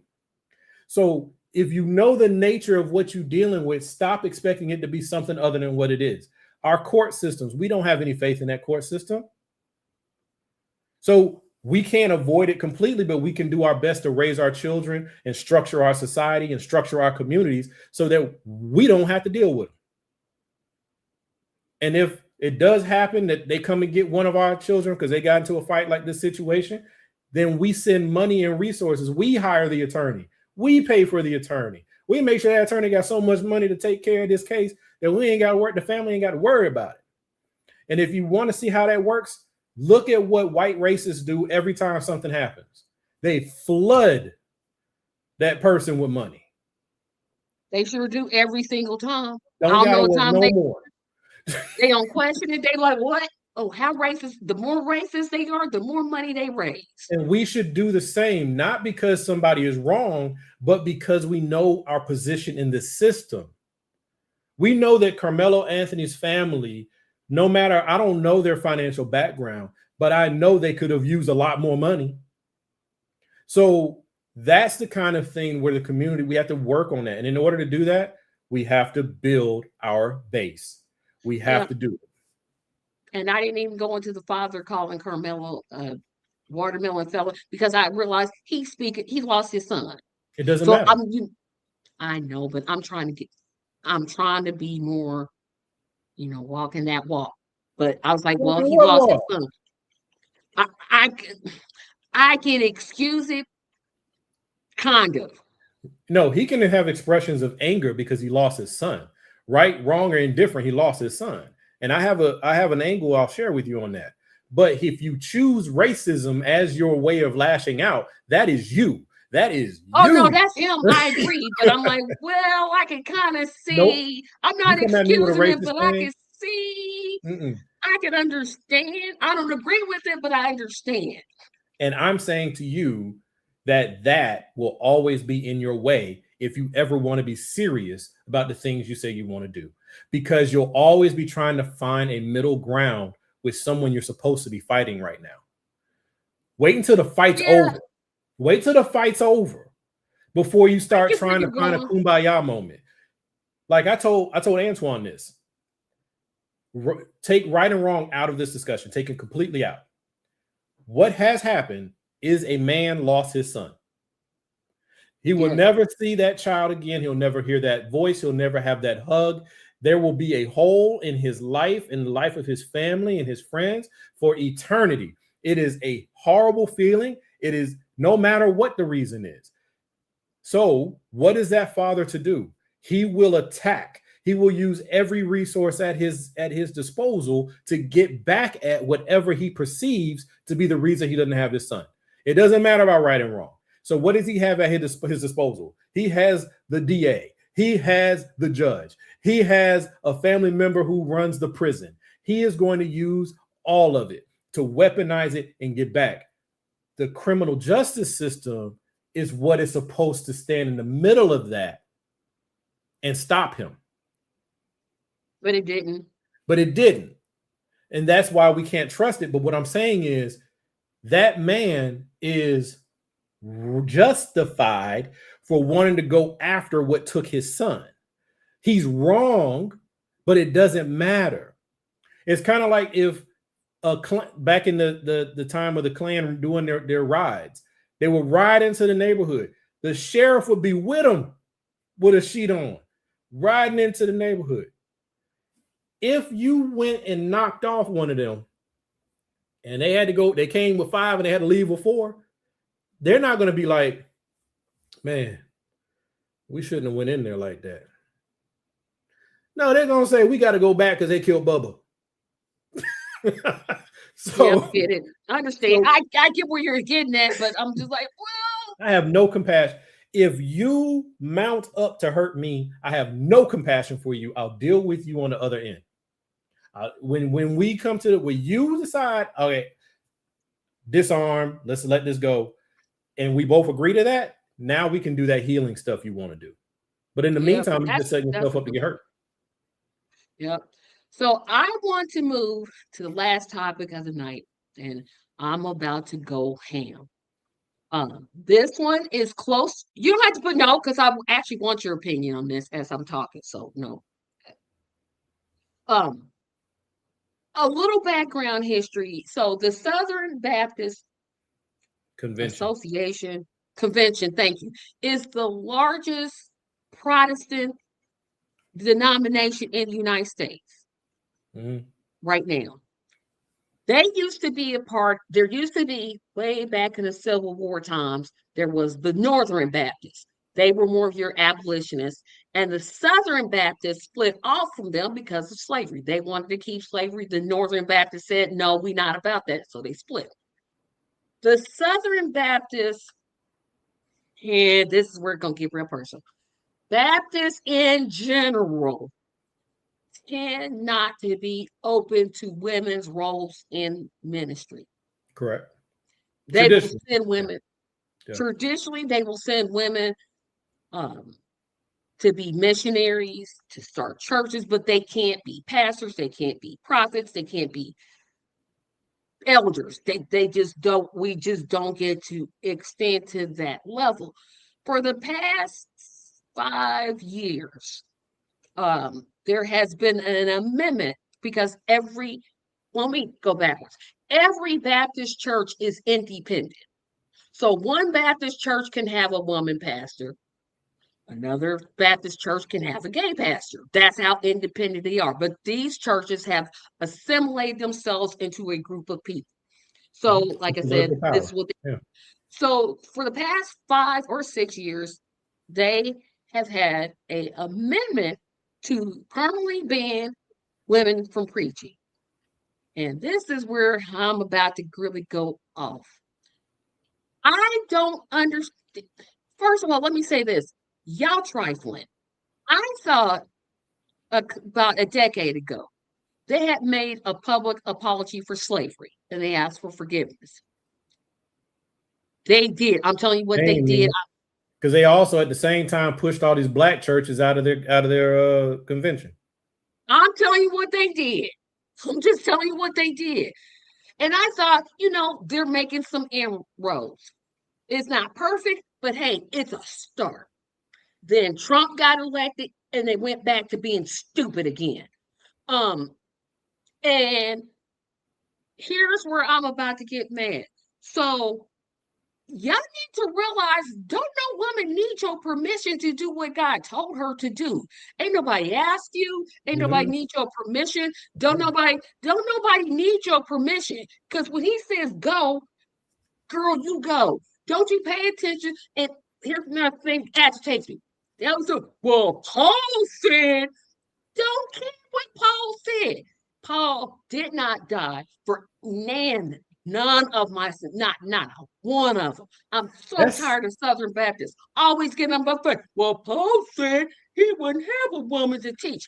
I don't care if Paul said, hey, I got one blue sock and one yellow sock. Is he Jesus? Is he really? Is he?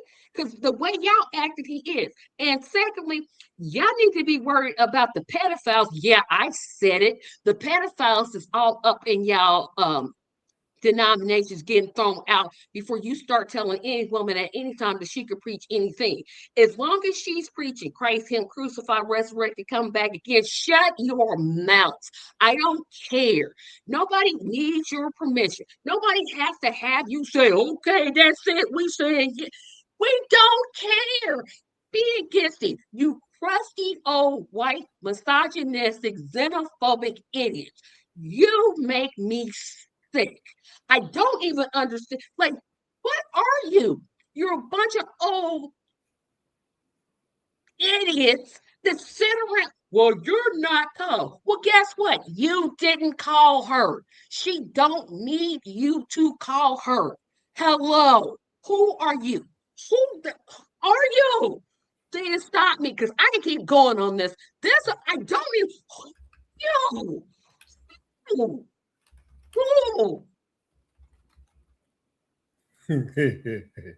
So I find all this entirely hilarious.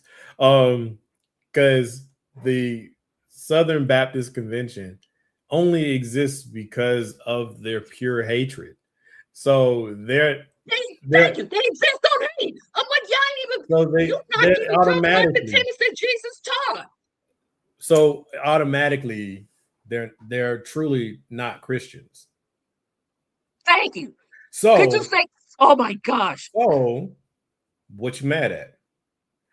And on top of that, and this happens on both sides of the Christian side, no matter you look at racist and non-racist or however you want to look at it, the entire religion is patriarchal and misogynist.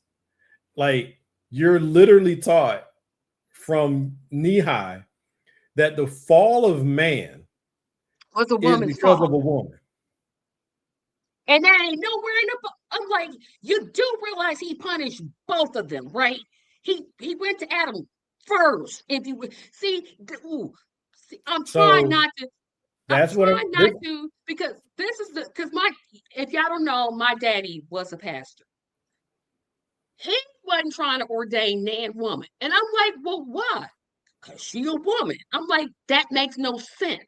If women are out here doing the work and doing the training and doing, especially in the Black church context. Now, I don't know about white church. I didn't attend white church. I grew up in Black people church. The woman minister always had to speak on the floor. Well, it got to the point where you're saying, you know what? We can speak in prison. Not we. I'm not a preacher. Let me backtrack that. Women realize, hey, I can speak in prisons. I can preach on the streets. I can preach in the nursing homes. And somehow they just okay. Nobody needs you. Do you realize? What are you talking about? So here's the thing. Oh my gosh. Here's the thing. One of the things I find most hilarious out of when people are upset over things like this is if you can first look at it and say that the way that they operate is an open contradiction to red letter Jesus, then why do you take them seriously? So it shouldn't even affect you. That's the first. Okay. Yeah. Second thing, at one point you were talking about how they'll pull out was it Peter or Paul? Which one did you say? Paul. Paul. They'll pull out Paul, one of the most famous or celebrated of the apostles. All right, or disciples. Okay. No, You you're right. can't He was an apostle. okay. You can't say on one hand, let's take everything he says seriously as part of the faith, and then on the other hand say, I don't care what he said. That is you operating in and outside of your faith, right? So that what you just shared was a part of what we call cognitive dissonance, because you know something is clearly not right. Not only is something not clearly right, you can point right at this is not right, but it is in direct contradiction to the established teaching of a huge segment of your religion. Then women historically could not only could they not be ordained ministers, but they were not allowed, and it still exists in some aspects, like in the Catholic Church, I think they still do it, and I'm pretty sure the Southern Baptist Convention still does it, but women could not teach a male after a certain age. So, that's what my father did. He would not allow women to teach Sunday school if they were past like maybe 5. Yep. They would go to the men. Once the male is approaching puberty, that was you it. no longer have any authority to teach. Like they didn't have a person called, I don't know, a mother. Like that. She don't even exist. She can teach him how to feel. She can teach him how to feel. It's to me, you're saying, why should I care? I'm going to explain to why I care. I grew up, reared in, and currently attend a Baptist church. Mm-hmm. The church that I grew up in, under my father's leadership, is way different than the church I go to now.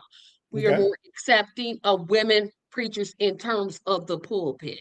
Mm-hmm. Now and when I talked to my father, rest in peace, Daddy, you could not tell him. And I would point out something like in the Bible. I was like, well, who discovered Jesus was resurrected? It was a woman. All right, but wasn't Ruth a minister, or at least you could be described as one? No, but Ruth didn't discover Jesus' body. It was Mary. No, I didn't say who discovered the Jesus' body. I'm saying, like, wasn't she a teacher? It might be have a different one. But there's some woman that keep pointing out that she was a teacher in the Bible. But anyway, go ahead. There was Deborah, or some people say Deborah. She was a judge. There was Miriam, Moses' sister. There was prophetess. But anyway, he would say, well, no, because she shouldn't teach. But you do realize that women, it's not like men are out here going to church like that. It's not like where they at? Especially the Black church, it's women. Point the blank and the period. It's women. Yeah, that's why I don't understand y'all. It's completely, that's why one reason I don't allow my children to spend a great deal of time in the church, because how do you put yourself on mute? Because I'm going. But I grew when I'm getting back into my father, I'm like, you do realize that a woman was the one Jesus told her to go tell the other. That's preaching right there. The gospel message is that he died, he was buried, and he's resurrected. That's the gospel message right there. With some other stuff added. But that's the essential. You do realize that Phoebe was a deacon. You do know Priscilla was you know this, and yet you have this opposition, and it's not making sense. And to me, because they hold that title, and I grew up the way that I grew up, I never, like me personally, I don't think I'm suited for ministry. It's just not me. I don't think I can do it. It's not something that I'm willing to put myself through because of the way I grew up. I always grew up with what I can't do. To tell a woman who's literally doing the work of a pastor that she can, not only that she can't pastor, she can't preach. Are you kidding me? Are you kidding me? That's that new age stuff, though, Tracy. That's that new age stuff. Because from your father's standpoint, I imagine, because this is where a lot of these guys come from, is tradition has been this way. You are bucking tradition. Who are you to buck tradition? You're only bucking tradition now because somebody told you at some point that you should vote. Somebody told you at some point you should state your opinion to your man. Somebody told you, and all of these things are you stepping outside of the covering of your man. And so that, and then now we have a larger proportion of women who are unmarried. So I'm actually in favor of everything you're saying, Tracy. But what I'm saying to you is the religion that you subscribe to has been shaped in such a way that you're violating the order. So that's why they're pushing back. And remember, the Southern Baptist Convention evangelicals, the evangelicals are on a couple of important missions right now. They want to put the black people back in their place. They want to get elite. They want to get immigrants out of the country.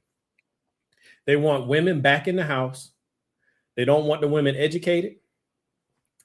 And they want the men to have all the positions of authority and decision making, including the women not being able to vote anymore, because the head of the household should set the entire agenda for the household. So she doesn't need a vote. He votes, right? So that is all coming out of Christianity, American Christianity, in my view. It's not true Christianity, but American Christianity is all coming out of that. And it's also coming out of that side of it, right? So, and like I said, you're saying evangelicals, but I'm gonna have to I want to throw my people under the bus because I love my people. Well, Baptists are evangelicals. Not in the way you be talking about. No, not in the way that I'm usually referencing, but they are evangelicals.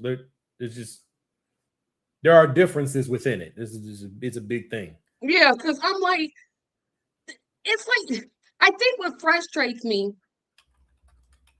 and y'all also know my sister is a pastor. My older sister. All my sisters are older than me. So when your own daughter gets called, you should really be thinking, hey, wait a minute, maybe I had this whole thing wrong. Who called her? She was called by God. Says who? Says God. Says who, though? This is all based on you say, and I'm not arguing it. I believe, because you believe that your sister was called by God. I ain't got no reason to doubt that one way or the other.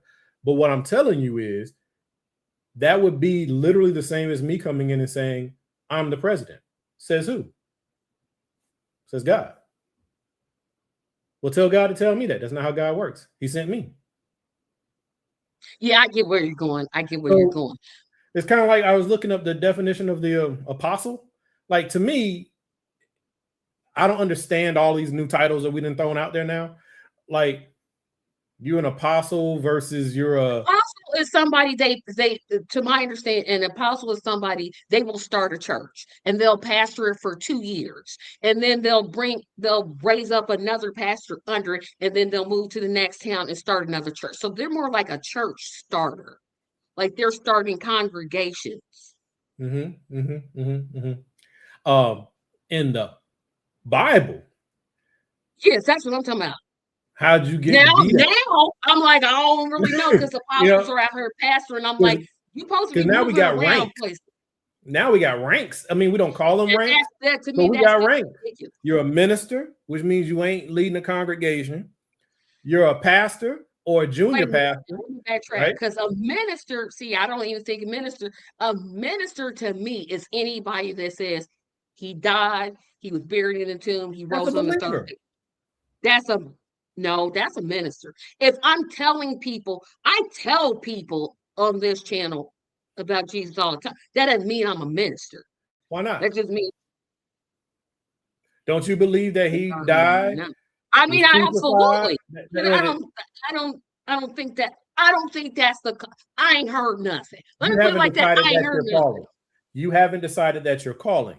But by the definition that you share, that is a minister. I'm saying that there's a believer, aka follower, because like I had a great conversation with a pastor just this past week, and like I said to him, to me in my world, which it lives outside of yours, in my world there is a clear difference between a believer and a follower, because to me to be a Christian is an action-oriented word.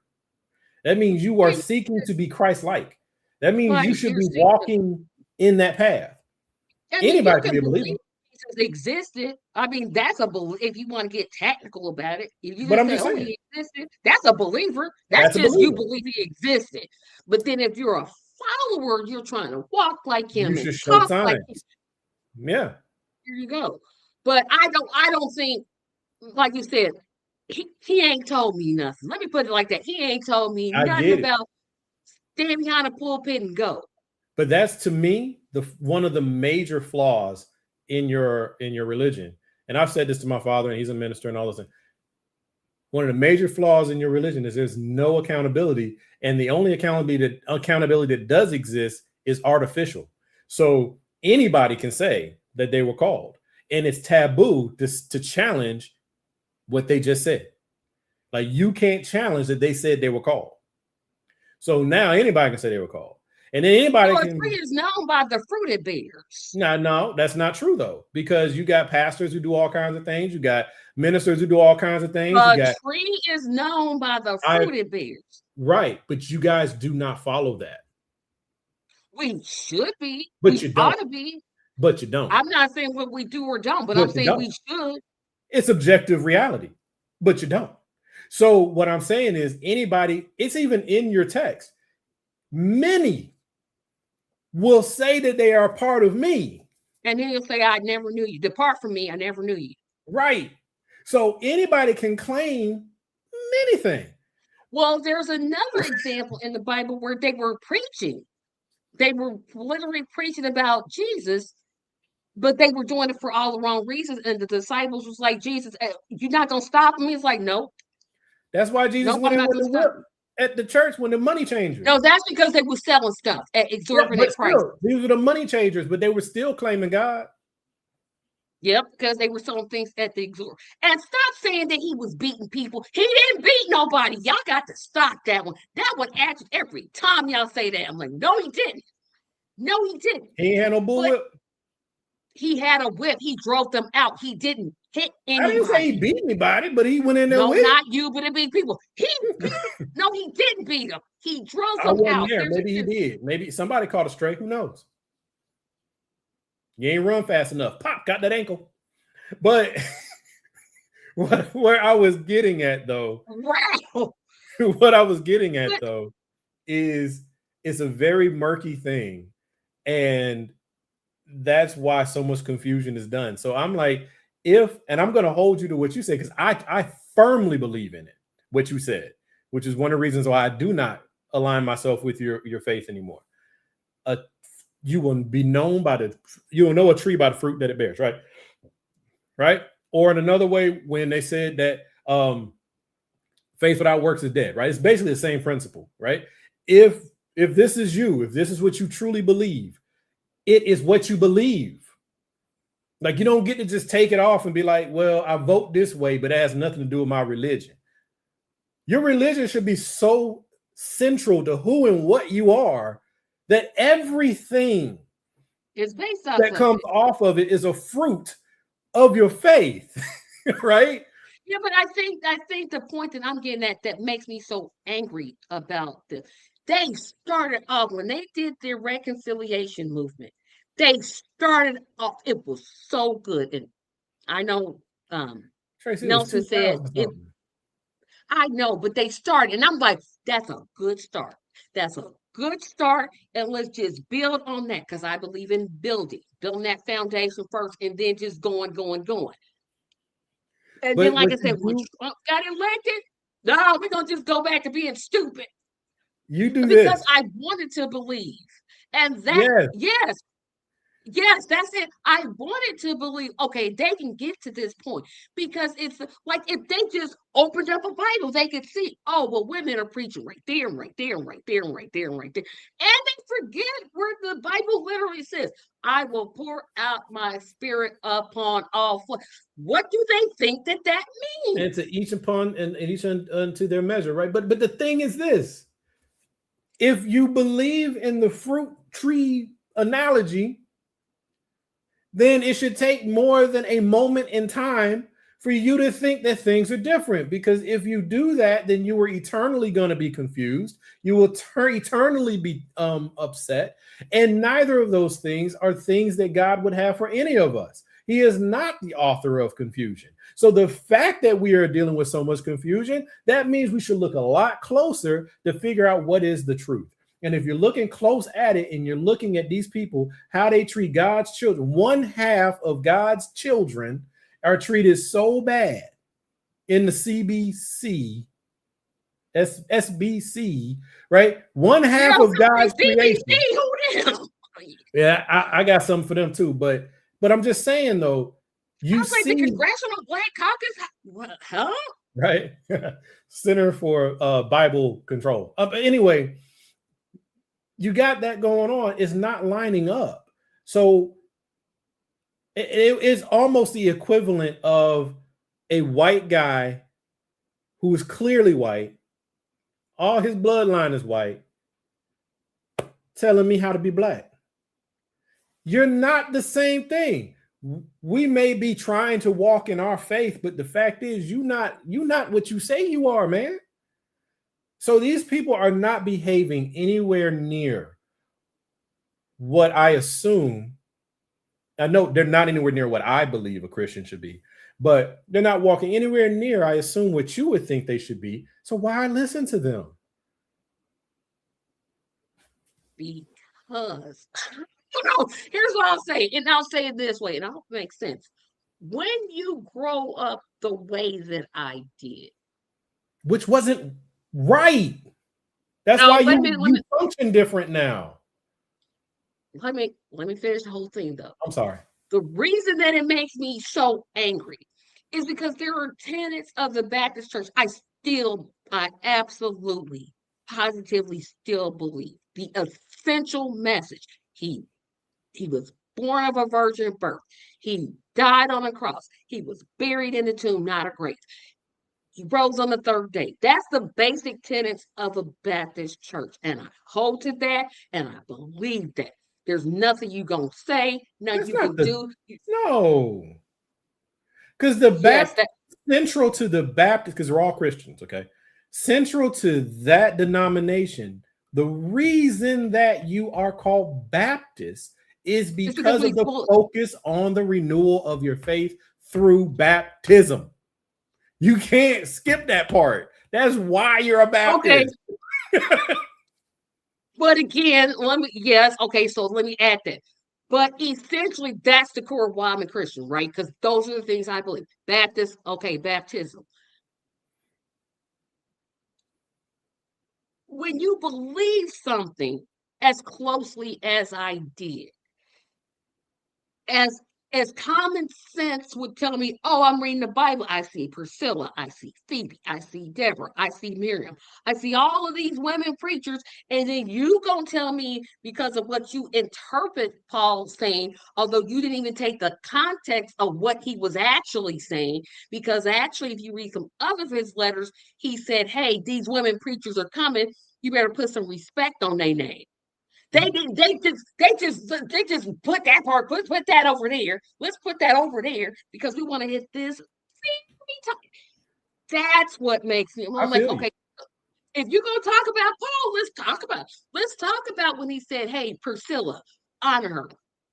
She's doing this great work. Phoebe is doing a great work. All these women he named, and they're like, well, we're gonna just ignore this and talk about that one, and I literally mean one scripture. Because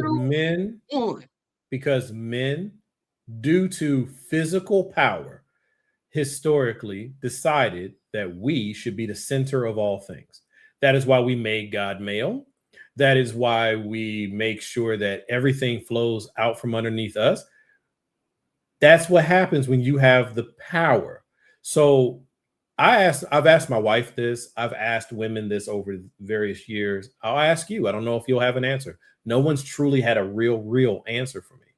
But given all that you know, given how you see how men have warped the faith, because like the faith is the faith, but men have asserted ourselves as being the heads of it.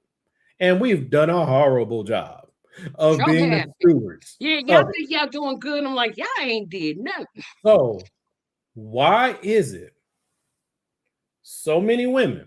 I have my theory, but I'm not going to push it on anybody. Women, if you go into a church, they're easily 70-80% of who you're going to see in that church. I think that's it's for me. I've always thought about it. I'm not worshiping people. That's a rationalization, though. I know. You asked me this question. You're right.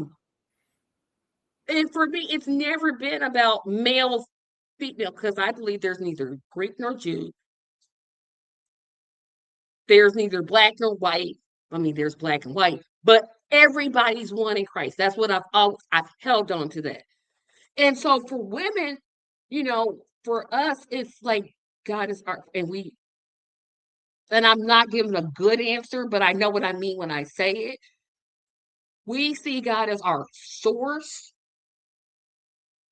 And that's who that's who I put my concentration on. I don't worry about following the pastor and his leadership or whatever he do. That's him. I'm following Christ. That's who I'm following. I don't worry about you. Now, that's probably not the answer you would want to hear, but that's the only answer I can give. No, I think it's a wonderful one. And if we were having a different discussion and it was just me and you talking, then I would like to dig at that. I would like to scratch at that, right? Because I'm like, okay, cool, but it does matter because your pastor is male, and if your pastor is female or a woman, I don't like the term female. Your pastor is a woman, then she's subject to scrutiny by these same other co-believers who want to invalidate her authority and her walk simply because of her gender. And she's right. And that's just the wrong attitude to have. But like I said, I'm going to answer it, but it's not going to make a lot of sense. No, it's fair. Yeah. But I just think that's why I'm so angry about it, because you're starting missions in other countries. You're trying to spread the word, which, hey, I'm pro spreading the word. Spread it everywhere. Put it in Africa, Iran, Iraq, China, everywhere you can go. But you have, again, you're basing your opposition on literally one scripture, not the whole Bible. It'd be different if Jesus said, hey, woman, shut up. Don't say nothing. Don't do nothing. Okay, that's different. I'm like, well, I don't really like it. I probably wouldn't be in a religion. Well, the reason why they do that, the Bible contradicts itself constantly. So that's why it can be weaponized the way that it's weaponized. And the flaw, contrary to what people might think, because they know that I'm not a Christian anymore, but the flaw is not the word. It's not the spirit of the word. It's all the adaptations and political adjustments that have been made to the Bible so that it's saying things slightly different than how it was supposed to be. So now you can take it and make it say whatever you want it to be. And where I continue to get frustrated is I know as a man, women are not treated as equals in the church. I know they're not. Even when they're respected, they're still not elevated as an equal. And yeah, I wouldn't disagree with that statement. And I just can't. Even if I had sons, I'd be the same way. I've never been that kind of dude, right? And I get into headbutting the debates and conversations with men periodically because I don't believe that I dictate what happens for these people in my house. I am the head of this house because they chose me to be the head of this house. And then I operate in that capacity. But what if they chose your wife instead of you? They say, Mhm. nah, would you be okay with that? It wouldn't be a matter of me being okay with that. I probably just wouldn't be. It wouldn't. This family wouldn't exist. You see what I'm saying? Like Yeah, I get what you're saying, but I there's a reason I asked that question because so because you're talking many about times, shifting authority. And if I yes, stop performing, in my role, then yeah, she would then have to be up and I would have to come down because I am not operating in the capacity that they choose me but to be that. but what I'm saying is you literally, to me, that's a contradiction of what you're saying because you Okay. just said, I'm the head of the house. That's what you said, not your wife, Right. but you, right? Right. But I said, well, what if that was reversed? And I'm And saying the now, only way it could be reversed. I'm speaking to how it would be. and then you said that there would be no family. Correct. How do you know there wouldn't be a family? With me. So this family Are you wouldn't. saying you would leave the house and just No, be no, like, I'm no, gone, well, I'm no, out? no, no. Hear everything that I said. Okay. So first, based off where we are, I am the head of the house, but I am the head of the house because they choose for me to be. Well, mainly my wife chooses me to be. My children don't get to dictate that. But my wife gets to choose, right? She has chosen to run in her own way second to me. You can ask her and she would say the same thing. But if I was not operating in the capacity that she trusts to follow in, then she wouldn't do it. Like my wife is not one of the people that's just gonna follow any old gosh darn body who shows up because That's what I'm getting to. you Okay, got so stuff I'm like, between your well, legs, wait a right? minute. Yeah, because Right? some people think of some people, and this is my apprehension Some of men marriage. think they have it as a birthright. Bingo. And I I'm don't like, agree with that. no, just because you male, no, no. Yeah. That you And I just know that's what you were kind of getting at when you say, well, if the roles reverse. But what I'm saying is the only way in my family the roles could be reversed is if I stopped performing the way I need to perform. Because that means she would have to because I failed, right? So that's the only way it could happen. And I refuse to fail. If we were saying from the ground up, though, would we come together and form a family where she was above me? Wouldn't happen. We wouldn't come together because I don't run second, right? So that's right, what I'm getting to. I don't run That's what second. Nobody outranks me in this world.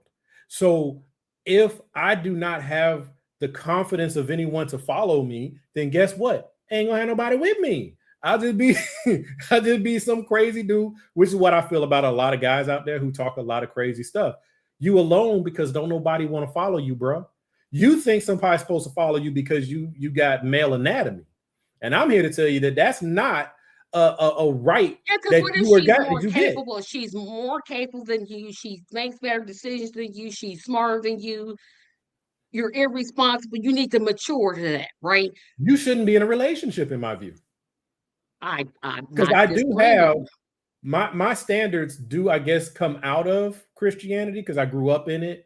But I look at things and I say that a man, in the Bible, I don't know the exact terminology, but we all know it, where they say when a man finds a wife, he finds He a who good thing, finds a man, right? a man that finds a wife finds a good thing. Right. So this is my approach. This is what I would teach a young man. You have no business going to find a woman if you haven't found yourself yet. Well, that's common sense. But it's not. That's not how people function. People function off of emotion and opportunity, and then they expect things out of their partner. And that's why things fail so much. See, I did not go looking for a woman to complete me. I'm already complete. I'm finding a woman to support me, who matches me, who works with me. Don't you agree that it's easier for you to be, because we're at different stages. You're married, right? I am. And I'm not. Okay. This is what I've heard my whole life. Number one, I'm picky. You better believe I'm picky because everybody can't roll with me. Every man can't roll with me. He just can't. He don't have the ability. He don't have the. Number two, my attitude is kind of stinky because you ain't gonna tell me nothing. Yep. It's just me. I got a lot to get to. You're not gonna tell me nothing. You And what a usually can man would tell me say to to take. you is, you just ain't found the right man. Yep, there it is. Yeah, number one, I'm picky. Yes, believe it. Trust and believe I'm picky because I ain't gonna pick. I'd rather be. I'm cool by myself. I am cool. I don't have to chase them. I don't have to do none of that. Right. Number two, you can't tell me nothing. These start no fees. No, you can't tell me nothing because but I don't really care. Like you, Which is, I would say, why you wouldn't need to be in a relationship. right? I'm not saying I don't need to be. I'm saying my attitude needs to be adjusted. That part. And at this point, I'm not willing to adjust it because the older I get, the more I'm set in my ways. Right. In And my you know 20s, I it. would have said, hey, let's get married. Now I'm in my 50s. I'm like, get out of my face. But here's the thing. I would have said, and I have said this, and I truly believe this, and it confused my wife. It really did confuse her when we first got together. We've been married for 19 years. You have to be who you are. And it's your responsibility to always be working to make yourself better. Not for me, not for anybody else. You need to be making yourself better. And I will choose if I want to be with that person. Yep. So I'm not going to tell you what to do. I'm not going to tell you what it is. I'm going to tell you what I believe. I'm going to tell you what I want, what I stand for. And if the two of us fit, then we fit. But I am always me. I tell a young person this anytime, any day of the week. I am not a perfect creature. My job is to continue to get better. And to get better means a lot of different things. That means that the areas that my wife is strongest in, I don't need to become strong in that area.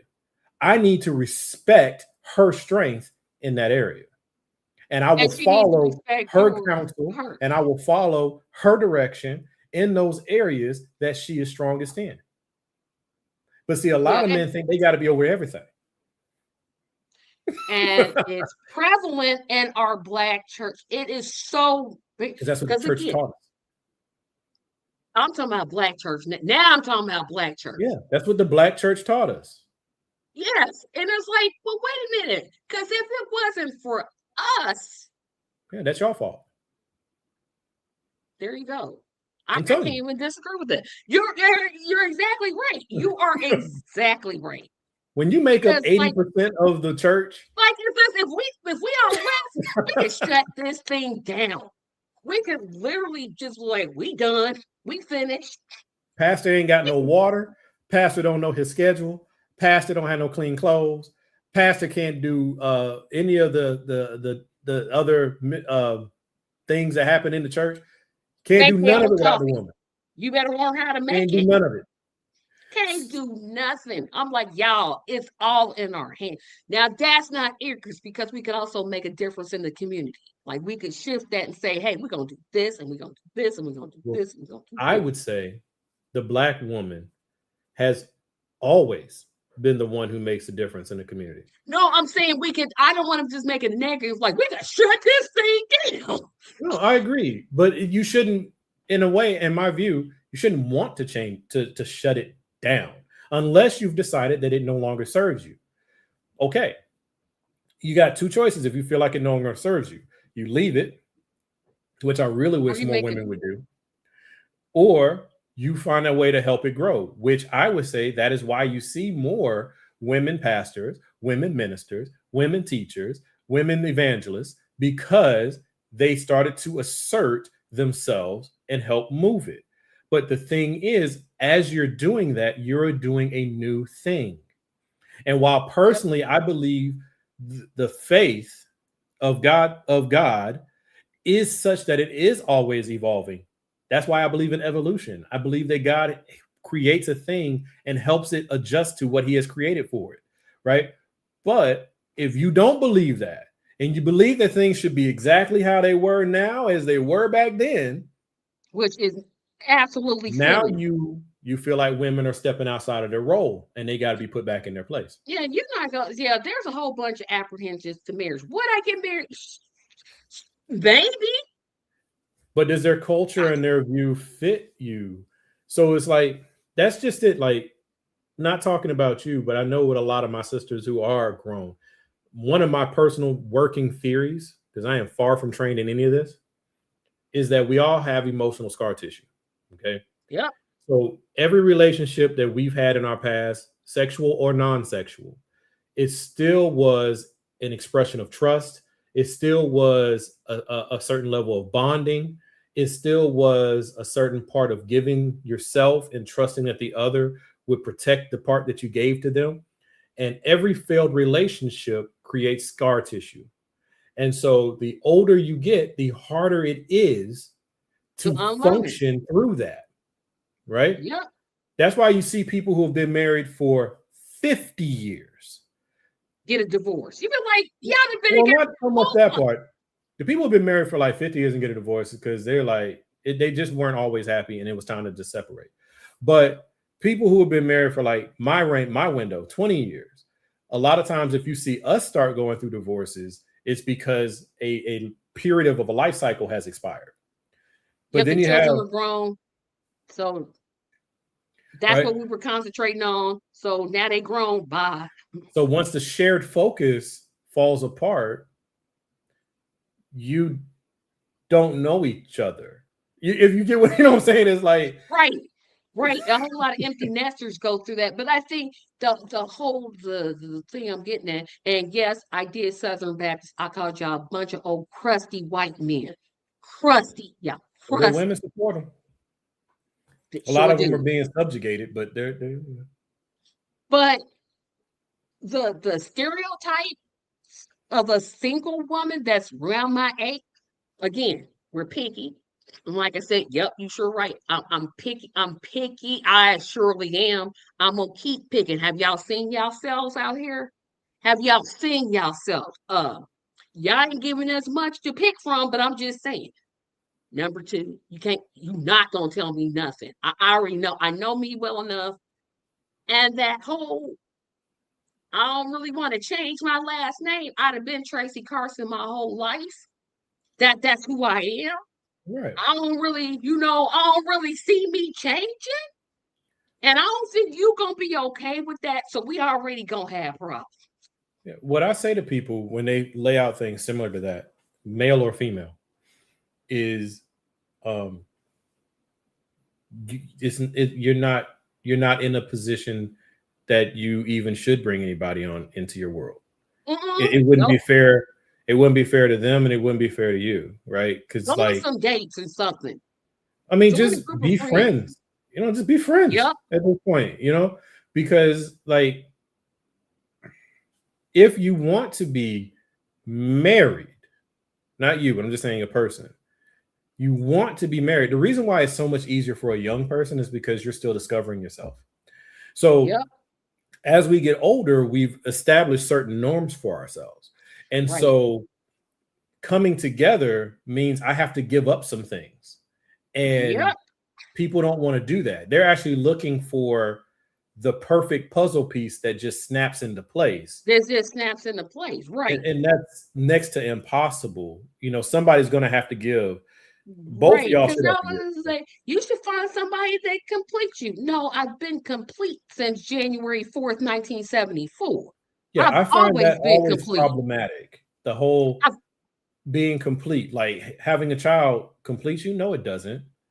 I couldn't imagine my life without my children. Don't get me wrong, but that's not what completes me.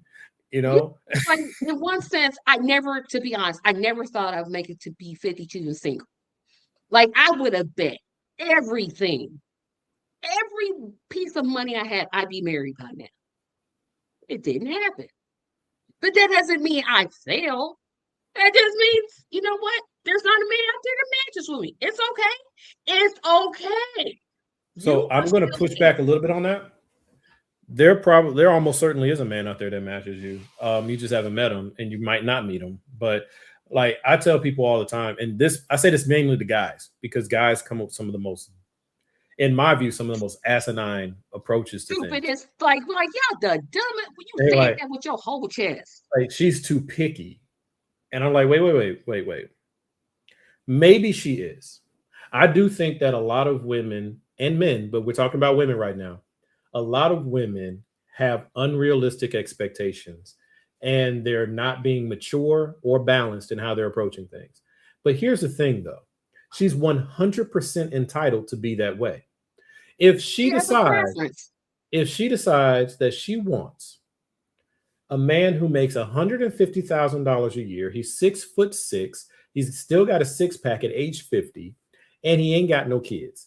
If she decides that, and he's a Christian. If she decides that is her list, she's entitled to that list. She may never get it, but who am I to say she can't have it? You need to compromise. You need to compromise. A man who tells you to compromise off of your list is a man who's telling you to lower your standards. So yeah, that's it. You need to your standards. So what I tell the guys, except a man with 10 baby mamas and a bunch of now kids. You're on the other end though. But what I tell the guys is she's entitled to everything on her list. It's her business if she never finds what it is that she says she wants and she spends the rest of her life alone. That is her. What does that have to do with you? How does that hurt you? Right? Obviously, she doesn't match you. So go find the woman that does match you. Leave her alone. Don't call out her name. Don't criticize her life. Don't tell her she's doing nothing wrong. Leave her alone. Because most men in my thought process, they think they're the prize. It's like every woman want me. I'm like, dude, don't nobody want you. First of all, you still live at home. It's nothing wrong with living at home because I know expenses, but you ain't paying no rent. You ain't paying. There's one thing you live in a home because your parents, like my father, he came to live with me when he had dementia. But he came to me. I didn't go to him. He came to me. I took care of my mother when she was sick. Dang, I done took care of two parents. Anyway, that's one thing. But you living at home in the basement, ain't paying nan bill, ain't making nan contribution, playing Nintendo. That's a whole nother thing. I'm tired of these men my age because I tend to be attracted to the older men. That's where my attraction lies. Although as of late, I think I'm turning into a cougar, and I'm not real comfortable with that because I'm like, you young enough to be my son. I don't really like that. But my attraction has always been towards older men. Maybe 10 to 15 to 20 years older than I am now. But now those 20 years older ain't so attractive. So I get it. Right. But that's where my attraction has always been. But hearing them talk, I'm like, first of all, sir, I'm gonna give you an analogy that really my homeboy, one of my homeboys, he got a woman in her 20s. Go get one. Okay, then go get one, but don't complain when she doesn't love you for you and she always wants to spend your money. Don't complain. You're making an exchange. You want her youth. She wants your security. Money. There you go. Even swap ain't no swindle. So if you're going into it eyes wide open and that's what you're doing, fine. But don't turn around then later and begrudge her because she don't like you like that. And here's another thing men do that drives me crazy. They want a woman that can cook, clean, bear children, and have sex. Are you kidding me, sir? She don't get no right besides that. That's all she's supposed to. She's good for more than those four things. She absolutely is worth more than those things. But those things are not irrational. No, but if that's all you think a woman can do is, I want my woman in the kitchen. Woman's good at two places, the kitchen and the bedroom. You say that to me, we gonna fight every single time. Because that is a man who is not looking for his equal. He is not looking for his partner. He is looking for someone to dominate. He's looking for his mama because she the only idiot that's gonna be sitting there. Mama. Yeah, and I don't know why I run into mama's boys. I don't know how these men this old and they still mama's boy. My mother cooked so well. Well, you know what you do? Go on over there to your mama's house and sleep with her because I ain't got time for you. Let's just cut this now because I don't got time for it. I guess because I'm not in that world, right? Because it's honestly, a terrible world. Terrible. Well, be thankful that you not be thankful you married. Just be I'll thankful. Put it like this. Single people always say that to me. Here's the thing. life is hard no matter which path you decide to walk down. So That's true. So the trick is to understand that it ain't gonna get better on either side of the face. It's just different challenges that you're gonna have to deal with. So you got to decide what you want and what you were to move on. But like, if for heaven forbid something happened with us, I'm not coming out to play. I'm okay. You know, like I don't need. There ain't nothing y'all can give me that I need. Right. The one that fit me best is gone. And now I'm just gonna be eating good food and hanging out on the beach somewhere. Yeah. But the only two rooms she good in, she had my children. Like she didn't care. Like have to well, no, have that's that house. different. There's a lot packed into that one, which I don't want to go into. But it's a lot of what you're showing is immaturity and yes, but they too old for that. They're like I said, the men I run into are 20 or 10 to 20 years older than I am. Yes. That means you 62 and saying some foolishness like that. You too old for that. The you only difference old. The only difference between a young fool and an old fool is age. Like you don't. That's a good point. You know what I'm saying? You don't mature into something better. You just get older. So like I was saying, what I said before is like, it's like, first of all, one analogy I use is like you're getting the scratch and dent sale, right? But the other one I use is like you're dealing with people who have either been married and they're now divorced, or never been married. And everybody has these really high standards, but they never ask themselves, the person that I say I want, the type of person that I say I want, am I the type of person they would want? No one really stops and sits in that for a second, right? You want this thing. Okay, well, if that thing found you, would you be acceptable to that thing? I'll even use that in a religious sense. Everybody likes the idea of Jesus. But if Jesus came back and you were put on trial and it was to see if you are a Christian, would you be convicted? A lot of times we want something, but we don't want to be the thing that we say we want. Right. I want somebody honest, so I can't be telling lies. I want a man that makes $100,000 a year, but I barely make 45. You got to come on now. I want to marry a millionaire. You ain't even walking in that area. Yeah, you want a millionaire, but you don't want to be his trophy wife. Well, that millionaire doesn't need you to make money, but that millionaire does need you to be able to step into a space and make a really good impression when he's not there. He does need you to be able to host and things like that. And a lot of times that's the trophy wife. That's the woman who she got kids, but she also got a nanny. And why she got a nanny? Because she got to spend all her time in the gym, and she got to eat a certain way and do all and go to these stupid meetings and social gatherings that she really rather not do. Like, there's costs to all of this. Yeah, some people, and I like in my 30s, I was like, you know what? Yeah, it's gonna be hard for me to say I want a billionaire. I ain't got $20 to my name. I probably need to at least be at the level that I'm asking for. No, you don't. Before I start. Well, no, I'm saying if I want honesty, I use finances, but honesty, fidelity, monogamy. Yes, absolutely. I need to be walking in monogamy. I don't need to be out here with this man and that man and that. And I say, I want you to be faithful. No, I need you to can't be running the streets and say you want a traditional man. We not gonna choose. But men do it. Men do. Oh, we should open this up. You know why men do it? Because women still choose them. And then here's the thing though, and this is where it gets twisted. Okay, here's where it gets twisted. Most of the men that women do want, a woman already has him. Sure the does. men that are running around loose and free, overwhelmingly, are the ones who are not fit for company. So you end up dealing with a man who is at best a C for what it is to be a man. the B's and the A's, they already paired up somewhere. Yeah, the A game. You ain't gonna be sis, you ain't walking in that A game. If you do, you show me your ways, because it's something I'm doing wrong. And he's out there. There are. I don't believe that there's a such thing as a soulmate. I don't believe in that.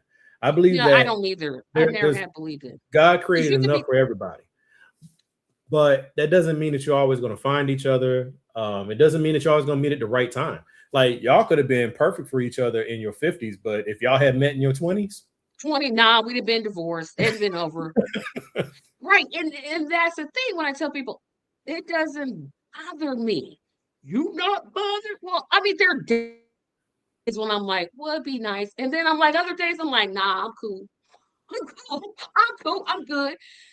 But this whole idea, and we're going to end here in a second because we've been going almost 2 hours and 30 minutes. But for the women out there, we got to stop chasing men. It don't make no sense. I mean, we think that getting the man is the thing. It's not. You can do, as my mother used to say, you can do bad all by yourself. You don't need to be chasing these men that ain't about nothing. And that's what irritates me about. It's the fear of missing out. It's the fear of missing out. Yes. Society places so much weight on you as a woman to have children and to get married. Yeah, that was another discussion when I told my dad. I'm like, you know what? I don't think I want to be a mother. Oh, he was like, are you kidding me? I'm like, no, I don't want to be a mother. There was nothing in me that ever said, gee, I don't want to be. It's not for me. Does that mean motherhood is a bad thing? No. It just means it's not for me. And that's okay. Yep. Because what would be worse would be if I had 2 or 3 kids and I'm always stressed out and I'm always abusive because I'm feeling bad now because I feel like there he is. Because I don't think everybody should be parents. I literally don't. I'm like, nah, you need to go to some sort of class. You need to go to school just to learn to be a parent. I think some of the best parents in the world never got the opportunity to because of, now this is going to your whole, perhaps your God theory, but I know it's a lot of people's God theory. But I'm like, God chose for you to be barren or what have you. But you would have been, these were amazing people. They could have been the best parents, right? I don't know how and why any of that stuff works. That's why I don't try to figure it out. I'm just saying that whatever it is that you want, then you need to be acceptable to that thing, but not only be acceptable to that, but whatever it takes for you to be acceptable to that other person must first be acceptable to you. To you. Yeah, because that'd be like me, Mary, I want you to cook. I don't like to cook. We already ain't gonna match up. You want a woman that cooks, I don't like to cook. Perhaps. It all depends. And that's what I said, like people, I don't know. It's harder as we get older, like I said, but it's like, sure is, because we don't want to do trial and error. And I'm like, look, my wife is a great cook. She, like I told you, she made dinner for me and it was wonderful. And it was so awesome. You know, my wife didn't cook other than like holiday meals. My wife might've cooked 15 times in 19 years. Okay. But that I like home cooked meals, right? It keeps me from getting as big as I've gotten, but is that a deal breaker? Like you might have on paper, she got to cook and she got to clean, but you don't put on and there. Be good in the bed. You got to always remember that because somehow men just think, yes, the only time men have that on their list is when they're 1, extremely immature, or 2, they're lying. But the fact is, really, cooking and cleaning lands on like so many men's lists, and that's cool. But I'm like, if you've ever truly been in a long-term serious relationship, you will find that cooking and cleaning, well, cooking is really important. That's really nice. But the cooking and cleaning is highly overrated because what you really need is, can I trust her? Does she buy into my vision? And do I enjoy her company? Those are the 3 things you really want. Yeah, because if she like, she can cook, like my mother was a chef, but if she not traveling, what's the point? You just out there for nothing. And I would say that would be my requirements for me, but that should be his requirements for me. Like that's just equal. right? Do you buy into what it is I want to do? Are you on Team Tracy or are you not on Team Tracy? But can he be 90% on Team Tracy? He could be 90. I would even go down to 80. I would say That makes 80% because sense. some things, I mean, or just, I get high blood sugars and you don't really want to be around me. You want my blood sugars to stay nice and even. Just nice and even. No, I'm being serious. No, I agree with Like, you. But that's the thing that it, never makes it on the list. It never makes it on the list that you need someone who's sensitive to your health. it should be a requirement. Because if you don't know that I wear this pump, it's going to get in the way of some stuff. And I ain't going to get too graphic because it's children watching. But you know what I mean. I'm just saying that pump, you got to take it off and then put it on the charger, then put it on pause, and then you got to sit there and be like, oh, got to put it back on. Yeah. You got to deal with all kinds of things as we get older, and not even necessarily get older, but just if you have different, medical concerns or needs, or mental concerns and needs, or emotional, like people don't want to actually, and this is what gets in their way. They want to plug and play. And I'm like, plug and play doesn't work. Ladies, I'm going to leave you with this. If you don't hear nothing else, very, very, very, very few men will ever be impressed with what you earn. I agree with that. Don't care. So if you think that being the head of a household or being able to have a voice is dependent upon your paycheck, you will almost never find a well-suited man, because it's just not, But if you have a man who values you, whatever it is, it's you. He gonna love the fact you make more money than him. I mean, I'm sure if your wife made $500,000, she said, "Theus, I think you should stay home." You'd be like, "I quit." No, you wouldn't quit. But I'm sure there'd no, be. no. I would quit my job if my wife was bringing home 500,000, but not because she said you should stay home. No, she just says, "I think that you can stay home if you want." You would quit that job tomorrow. I would quit that job ASAPly, but I would then be able to focus on some of my passion projects and focus on the kids so that she can focus on making that money. Yeah, making some more money. Yeah, but you know what? Even in that scenario, I'm still me. Yeah, I'm still the head of the house, because it's just how I move. I'm the one that's going to get up. I'm the only one in this house. And this is what I mean, she knows this, but I'm the only one in this family that would willingly die for and kill for everyone in this house. I'm the only one. No questions asked. I'd lay my life down right now for them. Ain't nobody else raising their hand for that. You know what I'm saying? So there are certain things that's just like, this is part of what comes with the trade-off, and I know that no one could help my children not no one, let's say it a different way. Between me and her, I could do a decent job raising these kids, but what she brings as a mother to raising these girls, I can't do it. I can't do it. She knows how to react to things and see things, and I can't. It don't even occur to me. Yeah, that's getting you a girl dad. Oh, I love being a girl dad. I love it. Oh no, I'm just saying. I always forget it because I'm like, what about your? And I'm like, no, girl dad. I started this whole conversation talking about how the Southern Baptist Convention get on my last working nerves, and look where we ended up. You know what I do. It's all Thea's fault. We're gonna get to these comments and get out of here. Nelson says, according to scripture, the devil went to tempt the woman because he knew that the way to get to the man fall is through getting the woman to fall first. I've heard that before too.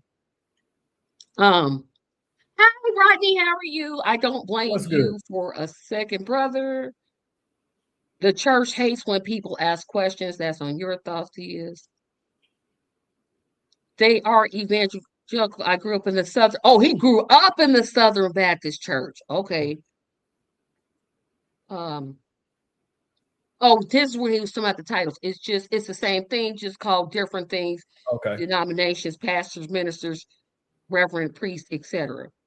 And then he said, be consistent. And finally, Nelson's going to get the last word. Christ was like my father. If you weren't fast enough, you got it good. Okay, Nelson. I want to thank everybody. And sincerely, y'all, this has been probably one of the most in-depth conversations. I did not start thinking about, oh, what type of man Tracy is like, because I usually don't talk about that because I don't think anybody cares. My expectations are always high. They always have been. They probably always will be. And I'm not coming down. But if you need a green card, sir, I'm just saying, if you between the ages She's just of saying, 60, but she's not saying. I'm saying, but I ain't saying you between the ages of 62 and 75, somewhere in between there. Somewhere in between there. But remember, guys, it's 88 days. 88 fabulous days until football comes back. The Hall of Fame game is coming up. Yes, it is, we know. But it's coming back. I'm still doubting. I'm still wanting to do a show that Wednesday because the Niners play the Los Angeles Rams in Australia.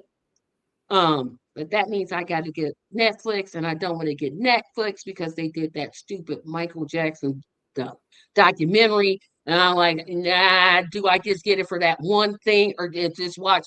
But I definitely am going to do something Thursday. Go and to this a sports bar. Watch it for free. That's a good idea. But no, I live in Indiana. They're not going to play the Niners. They always play the Colts. They play AFC teams. But then you say there's like because usually everybody has like a club type thing. It's not really a real club, but it's club. like a fan type of thing. Yeah, it's a Niners club, but none of the bars will play Niners games. Oh, wow. Okay.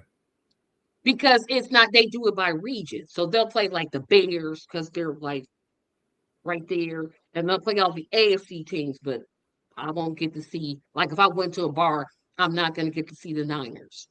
Which is like, oh, do I just get Netflix that one time? But anyway, this Thursday, I will be back at my regular time, 7:00 p.m. I do have Marshall. He's coming on. He's running in Portage County, Indiana for office. He's running under the Green Party. He's got a really, really interesting race. So I want you all to watch that. And remember, this Saturday is the Saturday show. We had a really good discussion last night. I talked about Why the Wiz is a terrible movie. It was really good. This week I'll be talking about variety shows that I remember growing up. Like Flip Wilson, Carol Burnett Show, Saturday Night Live, In Living Color, Donnie Marie Show, Sonny and Cher Show. I didn't even know that all those. That makes sense. Yeah. Yeehaw. So Hee-haw, that was my favorite. I loved Hee-haw. Love Hee-haw. Especially when they do that little pop-up thing. But anyway, just keep watching the channel. Remember, like, share, comment, subscribe. Like, share, comment, subscribe. And finally, like, share, comment, subscribe. Please tell us very quickly where we can find you. Yeah, you can find me on YouTube on Complex Mind, Simple Man. But forget about me. Hey, guys, in the comment section of Tracy's video, you're going to see a link for her theater camp. It's very easy to do. Please. I mean, whatever makes sense for you, $5, $10, $20, help a kid with this program. It's not for Tracy. It's not for the church. It's for the kids. So please hit the link. It's very easy to do. I did it myself. Just when you have your options, select other and then type in like theater camp so they know where to send the money. Super easy. Please do it. Please. Thank you so much. And thank you for your donation. So now they can contact you by email and be like, when you coming to visit? I'll be like, no, he lives in Georgia. Because we be trying it in the Baptist church. We'll try it. I try to do the same thing. But I want to thank everybody. Thank you, thank you, thank you. Have a great evening. Remember, we're in this thing together. Working together works. Peace, love, and soul. I can't think of nothing else. I'll see you all Thursday. Have a great one. Bye bye.